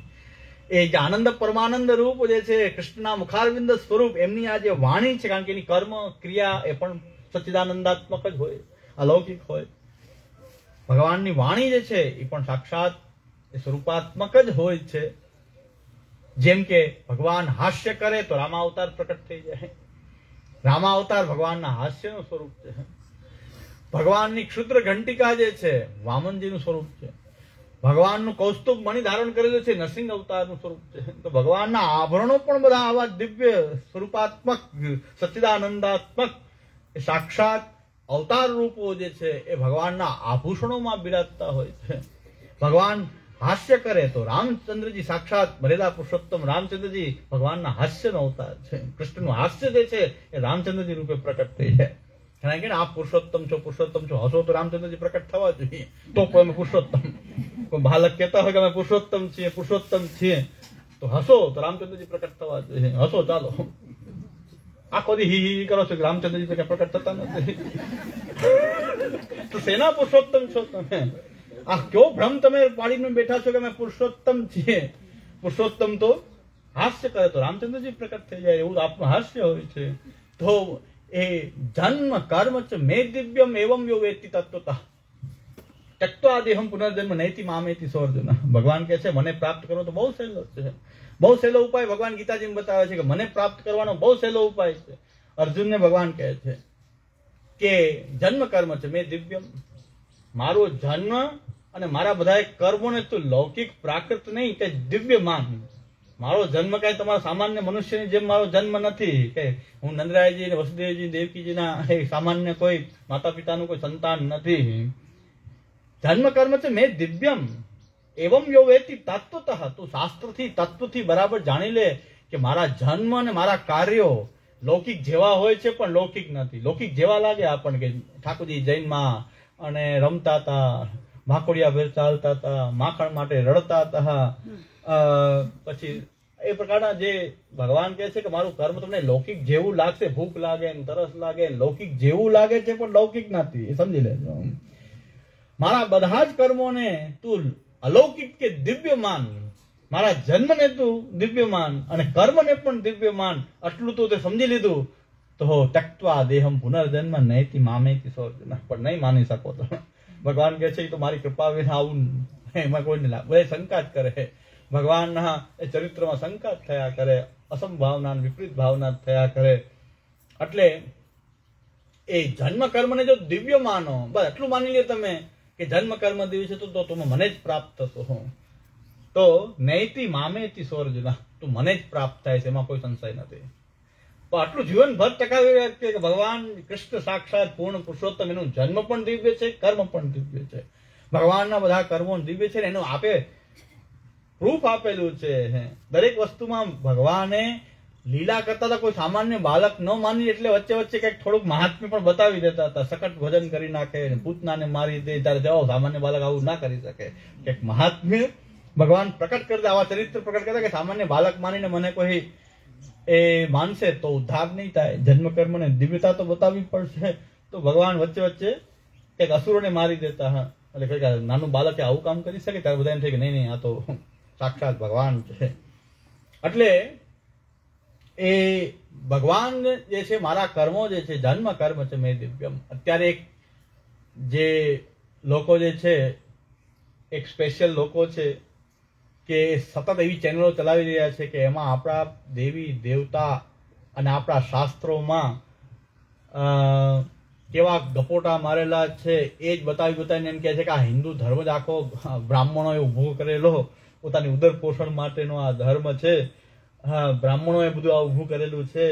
જો આ પુરાણોમાં આવું લખેલું છે, ઓલામાં આવું લખેલું છે, આ દેવી દેવતા આમ કરતા હતા, આને આ ખરાબ કામ કર્યું, ઇન્દ્રએ ખરાબ કામ કર્યું, બ્રહ્માજી એની પુત્રીની પાછળ દોડ્યા, આ બધું પુરાણોમાં લખેલું છે. તો આપણા લોકો જે વિદ્વાનો જે છે, આપણા એ લોકો જવાબ આપવા કે ફેફે કરવા માંડે કે ના ના એ તો પ્રક્ષિપ્ત છે, ઉમેરાઈ ગયું છે. કાંઈ ઉમેરાઈ ગયું? શું કામ ઉમેરાઈ ગયું છે? પણ અમારું તો જન્મ કર્મ છે મેં દિવ્યમ. આ તો ભગવાનની દિવ્યતાનું પ્રતિપાદન થઈ રહ્યું છે. તમે પેલા સમજો, એની માટે અધ્યયન કરવું પડે. મેડિકલનું પુસ્તક લઈને વાંચીને ડોક્ટર ના થવાય. મેડિકલની ચોપડીઓ લઈ આવે ને હું ડોક્ટર થઈ જાઉં, થઈ શકાય? એની માટે અધ્યયન કરવું પડશે તમારે. મેડિકલ કોલેજમાં જઈને મેડિકલના પુસ્તકો તો મળે છે, હું વાંચી લઉં. વાંચીને હું સર્જરી કરવા માંડું અને કરાવાય કદાચ એવું કોઈ કરતું હોય તો મેં બધું જ્ઞાનમાં બધું ડોક્ટર જેટલું જ છે, સર્જરી હું કરી દઈશ. પણ આપણે કઈ ના ના ભાઈ કરાવાય નહીં, ભણેલો તો છે જ નહીં. મેં બધા ચોપડી વાંચેલી છે, મને બધું આવડે છે. ના ના તોય આપણે કહીશું ના એમ ના ચાલે, અમે તમારી પાસે સર્જરી તો ન કરાવાય, આવા ઊંટ વૈદ તો આપણે ન લઈએ. એવી રીતે શાસ્ત્ર પણ એવો વિષય છે કે જે ગુરુ પરંપરાથી એનું અધ્યયન કરવાથી સમજાય. પુરાણ કોઈ વાંચી લેવાની ચોપડી નથી. જે મેડિકલના પુસ્તક વાંચીને કોઈ ડોક્ટર ન થઈ શકે, ભલે પૂરું જ્ઞાન હોવા છતાં પણ એ સંશયાત્મક છે જ્ઞાન એનું. એવી રીતે શાસ્ત્રનો અધ્યયન પણ ગુરુ પરંપરાથી કર્યા વગર આજે જે બની બેઠેલા ગુરુઓ છે એ લોકો એમ કે છે આ પ્રક્ષિપ્ત છે, ઉમેરાઈ ગયું છે, આવું છે નહીં, આ તો ઉમેરાયેલું છે, કદાચ રૂપક છે, આ તો ખાલી સમજાવવા માટેના ઉદાહરણો છે. કઈ નહીં, તમને ખબર નથી પડતી, તમે જવાબ નથી આપી શકતા. એટલે મેં એક બીજી ચેનલ શરૂ કરી છે, સનાતન ધર્મ રક્ષા. એમાં બધા પ્રશ્નો જવાબ આપવામાં આવે, જેટલા વિવાદાસ્પદ પ્રશ્નો ઉભા કરવામાં આવે શાસ્ત્રમાં, એટલે સનાતન ધર્મ રક્ષા. એ સનાતન ધર્મને લાગુ પડે કે આપણી સામે આંગળી ઊંચી રહ્યા છે આ લોકો, તો અમે પણ એનો જવાબ આપવા સક્ષમ છે. અમે કઈ ઢાક પીછોડો નહીં કરીએ. અમે બતાવશું. આ મોટા મોટા જગતગુરુની ઉપાધિઓ લગાડીને બેઠા છે, એ લોકો એમ કહી રહ્યા છે કે આ પ્રક્ષિપ્ત છે, આ ઉમેરાઈ ગયું છે, આમ થઈ ગયું છે, તેમ થઈ ગયું. તમારી પાસે જવાબ નથી. અમારા તો આચાર્ય ચરણના એક વાક્યથી અમે આખા સનાતન ધર્મના જેટલા પણ પ્રશ્નો હોય એ આચાર્ય ચરણનો એક અમે શ્લોક ભણ્યા હોય ને તો જવાબ દેવા સક્ષમ છીએ. એક શ્લોક, આપણા વાણીના અધિપતિ આચાર્ય ચરણનો એક શ્લોક તમે યાદ રાખી છો, તમે બધા પ્રશ્નના જવાબ દઈ શકશો. એ શ્લોક છે બ્રહ્મેવ તાદૃશમ યસ્માન સર્વાત્મક તયોદતો નિર્દોષ પૂર્ણ ગુણતા તત્ત શાસ્ત્રે તયો કૃતા. દરેક શાસ્ત્રની અંદર ભગવાને આ રૂપ લીધું છે અને નિર્દોષ પૂર્ણ ગુણ રૂપે ભગવાન બ્રહ્મ જે છે એ તત્ત દેવતાના રૂપમાં પ્રકટ થયો છે અને ત્યાં કઈ બીજી કઈ લૌકિક ચર્ચા કે ઇતિહાસ કે ભૂગોળ કે કઈ લૌકિક ચર્ચા નથી. આદૌ મધ્ય ચ અંતે ચ હરિ સર્વત્ર ગીયતે ભગવાનના મહાત્મ્યનું પ્રતિપાદન છે. શાસ્ત્ર છે એ ભગવાન પુરાણો જે છે તત્ત શાસ્ત્રે તયોકૃતા.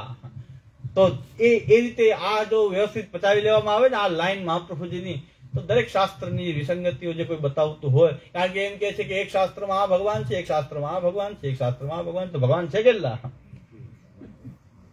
અરે ભગવાન અનંત મૂર્તિ વાળો છે અમારો. સહસ્ત્ર શીર્ષા પુરુષ સહસ્ત્રાક્ષ સહસ્ત્રપાદ, અનંત મૂર્તિ ધારણ કરી લે છે ભગવાન. પૂર્ણસ્ય પૂર્ણમાદાય પૂર્ણમેવાવશિષ્યતે. પૂર્ણમેવા ગુરુ, આ તો ગુરુની કૃપા હો કે શ્રી મહાપ્રભુજી વાણીમાં બધા શાસ્ત્રોનો ચાવી આપેલી છે, પણ ગુરુ જો આ ચાવી આપે તો જ થઈ શકે. એટલે આ બધું ગુરુના કૃપાનું એને વારંવાર ગુરુદેવની કૃપા જ યાદ આવી રહી છે કે આ ગુરુ કૃપા છે કે એક મહાપ્રભુજીની એમની પ્રેરણાથી જયારે મહાપ્રભુજીની વાણીમાં દરેક શાસ્ત્રના જવાબ પણ કે એટલા બધા શાસ્ત્ર મેં જોયા પણ નથી, છતાં પણ મેં ઝંપલાવી દીધું સનાતન ધર્મ રક્ષાના નામે કે પ્રશ્ન બધા પ્રશ્નના જવાબ અમે આપી દઈશું કેવલ આચાર્યચરણના આશ્રયથી. શાસ્ત્રનું કઈ એવું કઈ મહારથી કે કોઈ વિદ્વાન કે કઈ નથી. મીંડું શાસ્ત્ર મીંડું. પણ જે બધા વિદ્વાનો થઈને બેઠા છે, જગતગુરુ થઈને બેઠા છે, એ બધા ઢાંક પીછોડા કરીએ છીએ. અમે એને ખુલ્લમ ખુલ્લા જવાબ આપવા તૈયાર છે. અમે કોઈ ઢાંક પીછોડો નહીં કરીએ. અમે શાસ્ત્રમાં જે કીધું છે એને એ શાસ્ત્ર દ્રષ્ટિથી જ સમજાવશું. જે શાસ્ત્ર કીધું છે એ શાસ્ત્ર દ્રષ્ટિથી જ અમે એ સમજાવશું. પછી વર્ણાશ્રમ ધર્મ હોય કે બ્રાહ્મણોએ પોતે ધર્મ બનાવી દીધો વર્ણાશ્રમ ધર્મ, અને ક્ષત્રિય શૂદ્રોને નીચા કરી દીધા, શૂદ્રોનું દમન કર્યું, એટલે બધાય બુદ્ધ ધર્મી બની જાઓ, બધાય બુદ્ધ ધર્મમાં, શૂદ્રો બધાય બુદ્ધ ધર્મમાં આવી જાઓ. એક વિઘટન કરવાની જે પ્રવૃત્તિ સનાતન ધર્મના નામે ચાલે છે, પણ આપણે બધા પણ પાછા શાસ્ત્રને ખોટા પાડીએ છીએ, રૂપક માનીએ છીએ. પણ શ્રી મહાપ્રભુજી જેવા આચાર્ય આપણી પાસે વિરાજે છે, સર્વનિર્ણય જેવો ગ્રંથ આપણી પાસે વિરાજે છે, એટલે તો આપણે એના બધા જ જવાબ આપી શકીએ એમ છે. એટલે એ પણ ચાલુ આ બધા આજીવન કાર્યો છે, બહાર ન નીકળવું પણ ઘરે બેઠા બેઠા આજીવન એ સનાતન ધર્મ રક્ષા આપણા શ્રીનાથજી નવી નવી જેમ પુરાણમાન થાય એમ એ ચાલુ જ રહેશે આજીવન. તો એક આપણી કસરત છે. કસરત ના કહે તો પછી અમને કઈ પાછું ડાયાબિટીસ થઈ જાય એટલે મગજમાં એવું ભ્રમ થઈ જાય કે અમે પુરુષોત્તમ છીએ. કાંઈ ના કરીએ તો પુરુષોત્તમ નો ભ્રમ થઈ જાય. 4 જણા પગ પૂજવા માંડે એટલે હવે આવો પુરુષોત્તમ છે.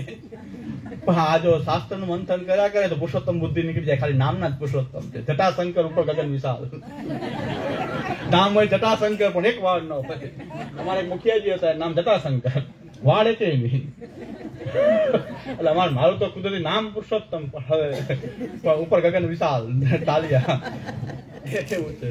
એટલે નામ છે અહમ પુરુષોત્તમ અસ્મિ, એમ કહી શકું હું અહમ પુરુષોત્તમ અસ્મિ, હું પુરુષોત્તમ છું એમ તો કહી શકું, પણ નામ માત્રથી. એક બાળકે તો જાહેરાત કરી છે વોટ્સએપમાં, ઓલું એક આવું બેનર બનાવીને, વોટ્સએપમાં એક બેનર બનાવીને મૂક્યું છે કે જુનાગઢનો આ પપ્પુ પુષ્ટિ માર્ગને તોડી રહ્યો છે, સાવધાન ચેતો આનાથી. જુનાગઢનો પપ્પુ, તમે વિરમ ગામના પપ્પુ, બીજું શું કરું? આપણે બધા પપ્પુ જ છીએ ને, પરમ પૂજ્ય. અમે જુનાગઢના પપ્પુ, તમે વિરમ ગામના પપ્પુ, મારા કરતા 15 વર્ષ મોટા પપ્પુ, બીજું શું? મારા કરતા 15 વર્ષ મોટા છે, આવી બુદ્ધિ છે, શું કરવું? મેં કીધું તમે વિરમ ગામના પપ્પુ, આપણે બે પપ્પુ, પરમ પૂજ્ય ધર્મ ધુરંધર ધધુ પપ્પુ, ધર્મ ધુરંધર પરમ પૂજ્ય એટલે પપ્પુ. એટલે મેં કીધું બસ સાચી વાત છે. આ બધા મહારાષ્ટ્રના બધા માનવું પુષ્ટિ માર્ગને તોડી રહ્યો છે એટલે સંગ ન કરવો. મેં કીધું સાચી વાત છે, બહુ સારી વાત કરી રહ્યા. કમસે કમ પુરુષોત્તમ નો અભિમાન તો ન થાય. પપ્પુ છીએ તો પપ્પુ જ રહેવાનું. તો પુરુષોત્તમ માની સાચા પપ્પુ, પુરુષોત્તમ માનીએ તો પૂરું થઈ ગયું. ઉપરથી નીચે જ પડવાનો વારો આવશે. કારણ કે અહમ બ્રહ્માસ્મિ તુચ્છ જીવને કહે છે બ્રહ્મ રે, બ્રહ્મ જીવ લે કહે. એ નરકના નિવાસી રે, એ તો બધા નરકના નિવાસી છે. તો આવો અહંકાર તો ન થાય પપ્પુ હોવાને કારણે કે હું બુદ્ધિશાળી છું, કે હું વિદ્વાન છું, કે હું કઈ આચાર્ય, કઈ મહાન ધર્મ ધુરંધર છું. કઈ અભિમાન ન આવે તો પપ્પુ પણ સારી વાત છે. જે કયો એ સારી વાત છે. શિશુપાલે ગાળ આપી ભગવાન, કઈ વાંધો નહીં. શું થાય ત્યારે નિરાકરણ થશે. આ મહારાષ્ટ્રથી સતત ફેસબુક વોટ્સએપ એ સતત એ ટાર્ગેટ બનાવીને સતત મારા પ્રવચનના ક્યાંથી કાઢી કાઢીને પછી મૂકા કરે છે. મેં કીધું આટલું આપ મારું સાંભળો છો પપ્પુનું, એ બહુ સારી વાત છે કે સંપ્રદાયમાં મારું આટલી બધી વેલ્યુ કે આપનું ચિત્ત મારામાં લાગી ગયું છે. 15 વર્ષ પહેલા હું ક્યાં શું બોલ્યો તો એ સતત મૂકે, દરેક વિષય ઉપર મારું પ્રવચન મૂકી દે. તો આટલું આપ સાંભળો છો તો હું ધન્ય થઈ ગયો. હું તો એટલે અજબ ગજબ લીલા ચાલી રહી છે, પણ છતાં આનંદ, એનો આનંદ લઈ રહ્યા. આનંદ છે હરે લીલા. આ બધી ભગવાનની આનંદાત્મિકા કોઈ લીલા છે, એમાં કોઈ ચિંતાની કોઈ વાત નથી. એટલે દ્વારકેશજીનું મહાત્મ્ય આજે આપણે સમજવા પ્રયત્ન કરી રહ્યા છે. છેલ્લે દ્વારકેશજી કહે છે કરીને હવે આપણે સમાપન કરી દઉં આજનું. એટલે દ્વારકેશજી અંતમાં આજ્ઞા કરે છે કે આ સ્વરૂપ છે કે શ્રી મહાપ્રભુજી પોતાના અવતાર કાળમાં તો રૂપ દર્શનથી જ આ જે ફલ છે, ફલ તો આ જ છે જે અત્યારે છે ત્યારે છે, પુરુષોત્તમની સેવા. ત્યારે ફલ તો એ પુરુષોત્તમની સેવાની ફલક તો એમ ચક્રે, એમાં ફલરૂપ અનુભવ થવો, પુરુષોત્તમની સેવાને ફલ માનવી, એ જ પુષ્ટિ માર્ગી જીવનો ઉદ્ધાર હતો. મહાપ્રભુના સાનિધ્યથી જ થઈ જતો. પણ હવે આપણે કઈ સાનિધ્ય દુર્લભ છે એવું નથી. એ આચાર્ય વાણી રૂપે આપ જ બિરાજી રહ્યા છે, ઠાકોરજીના મુખારવિંદ સ્વરૂપે આપ બિરાજી રહ્યા છે. સંપ્રદાયની અંદર જો આપણે સાધના કરી રહ્યા છીએ અને આપણે શ્રી મહાપ્રભુજીના જો છીએ, મહાપ્રભુજીની વાણીને આપણે વળગેલા છીએ, તો આપણી અંદર પણ શ્રી મહાપ્રભુજી એક અંશાત્મક સ્વરૂપે બિરાજી રહ્યા છે. વલ્લભ કુલ હોય કે વૈષ્ણવ કુલ હોય, એમાં શ્રી મહાપ્રભુજી બિરાજે છે. સ્વયસોગાન સમૃષ્ટ હૃદયાંબોજ વિષ્ટરા. શ્રી મહાપ્રભુજી હૃદયમાં બિરાજી રહ્યા છે. અલૌકિક ये અગ્નિકુલ અલૌકિક અષ્ટ છાપ है, અલૌકિક ये ભક્તજન જે શરણ લઈને આપ है. બધા જ અલૌકિક છે. એટલે આપણી અંદર પણ શ્રી મહાપ્રભુજીનું પ્રાકટ્ય છે. અંશાત્મક રૂપે તો શ્રી મહાપ્રભુજી આપણી અંદર પણ પ્રકટ થઈ શકે જો આપણે મહાપ્રભુજીના સિદ્ધાંતને વળગીને રહીએ છીએ. તો શ્રી મહાપ્રભુજી તો આપણા હૃદયમાં આવીને બિરાજી જશે. તો મહાપ્રભુજી આપણા હૃદયમાં બિરાજે, વૈષ્ણવના હૃદયમાં બિરાજે. વલ્લભ કુલ જો આ માર્ગ ઉપર ચાલતા હોય, શ્રી મહાપ્રભુજીના માર્ગ ઉપર ચાલતા હોય, તો વલ્લભ કુલમાં પણ અલૌકિક અગ્નિકુલ, અલૌકિક અષ્ટછાપ હે, અલૌકિક ये ભક્તજન જે શરણ જીને આપ હે. શ્રી મહાપ્રભુજી શરણે આવેલા બધા જ અલૌકિક છે. તો મહાપ્રભુજી તો વૈષ્ણવના સ્વરૂપમાં જ બિરાજે છે. અત્યારે શ્રી મહાપ્રભુજીના સિદ્ધાંત અનુસાર જો કોઈ સેવા કરતું હોય ને વળગીને રહેતું હોય, બધા પ્રલોભનથી દૂર રહીને પોતાના પ્રભુના ચરણારવિંદનો આશ્રય કરી ભગવત સેવા અને ભગવત કથા પરાયણ હોય, તો ખરેખર શ્રી મહાપ્રભુજીના એ સાક્ષાત શ્રી મહાપ્રભુજી અંશાત્મક ત્યાં હૃદયમાં બિરાજી રહ્યા છે. મહાપ્રભુજીની જેમ એ વૈષ્ણવના દર્શન દુર્લભ છે. જે મહાપ્રભુજીના દર્શન કરીને જે આનંદ થવો જોઈએ, એ અત્યારના સમયમાં બધા પ્રલોભનોમાંથી જે કૃષ્ણ સેવા પરાયણ હોય એ વલ્લભ કુલ, અને એવા વલ્લભ કુલ પણ એવા બિરાજી રહ્યા છે. એવું ના કહી શકાય કે નથી બિરાજી રહ્યા. એવા વલ્લભ કુલ બિરાજી રહ્યા કે દર્શન કરવાથી એમ લાગે કે શ્રી મહાપ્રભુજીનું દર્શન થઈ ગયું. એવા વૈષ્ણવો બિરાજી રહ્યા છે દર્શન કરવાથી શ્રી મહાપ્રભુજીનું સ્મરણ થઈ ગયું. મહાપ્રભુજી અહીં પ્રકટ એમના હૃદયમાં બિરાજી રહ્યા છે કે જે આવી ભગવત પરાયણતા નિભાવી રહ્યા છે. આવા ઘોર કલિકાલની અંદર આવા પ્રલોભનોમાં જે ઠાકોરજીને ચરણાવીને વળગીને રહ્યા છે, તો એમાં એ મહાપ્રભુજીના દર્શન તુલ્ય જ છે. આ મહાપ્રભુજીના શ્રીઅંગની સૃષ્ટિ છે. આ કઈ 84 કઈ શ્રીઅંગમાં છે એવું નથી. આપણે પણ શ્રી મહાપ્રભુજીના શ્રીઅંગમાં રહેલા છીએ. આપણે પણ એ શ્રી મહાપ્રભુજીના શ્રીઅંગની સૃષ્ટિ છીએ. તો જ પુષ્ટિ માર્ગમાં આપણને સ્થાન પ્રાપ્ત થયું છે. એટલે મહાપ્રભુજી તો એક આપણા રૂપમાં પણ અંશાત્મક બિરાજી રહ્યા છે, વૈષ્ણવના રૂપમાં બિરાજી રહ્યા છે. આપણા હૃદયમાં પણ મહાપ્રભુજીનું પ્રાકટ્ય થઈ શકે છે એની કૃપાથી, આપણા સામર્થ્યથી નહીં. પાછા ઘણા પાછું અડધી ક્લિપ મૂકીને એમ કહે કે જો પોતાને મહાપ્રભુજી ગણાવે છે. મેં મહાપ્રભુજીનું એટલા નથી ગણાવતું, જે બધા જ મહાપ્રભુજીના જ છે, તો પછી હું પણ મહાપ્રભુજીનો જ છું. બધા જ જો મહાપ્રભુજીના છે, બધા જ મહાપ્રભુજીના સ્વરૂપ છે, એટલે હું મહાપ્રભુજીનું સ્વરૂપ છું. તત્વમસી છે. આ તો શાસ્ત્ર સંજ્ઞા નથી તો ખબર પડે કે તત્વમસી, આ તત્વમસી છે. આ તો કે બધું જ બ્રહ્માત્મક છે, એટલે હું બ્રહ્મ છું, એટલે તું બ્રહ્મ છે. તું પણ બ્રહ્મ છે, હું પણ બ્રહ્મ છું, કારણ કે બધું જ બ્રહ્માત્મક છે. ખાલી હું જ બ્રહ્મ છું તો એ પાખંડી છે. હું બ્રહ્મ છું, તમે બધા અમે પુરુષોત્તમ ને તમે બધા સામાન્ય જીવ અને અમે પુરુષોત્તમ, એ ખરેખર નરક નિવાસી છે. એ તો નરકનો કોઈ જીવ આવી ગયો છે કે આવું બોલી રહ્યો છે. દયારામભાઈ કે આ તો નરકના નિવાસી છે. ઘણા નરકમાંથી પણ પાછી પુનરાવૃત્તિ થાય છે. નરકના જીવો પાછા પુનરાવર્તિત થાય છે શ્વાન શુકર રૂપે.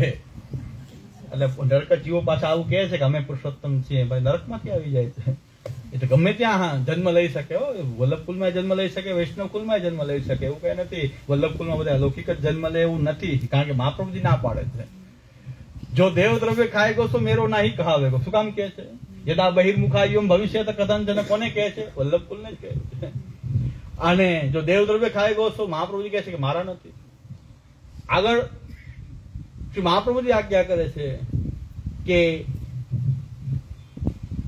પ્રવાહેપી સમાગત્ય પુષ્ટિસ્તૈન યુજ્યતે સોપી તૈસ તત્કુલે જાત કર્મણા જાય તો કોઈ સારા કર્મો, કોઈ કર્મનું બંધનને કારણે કોઈ કોઈના કુલમાં જન્મી જાય, એ તો કર્મોને કારણે જન્મ થઈ શકે છે.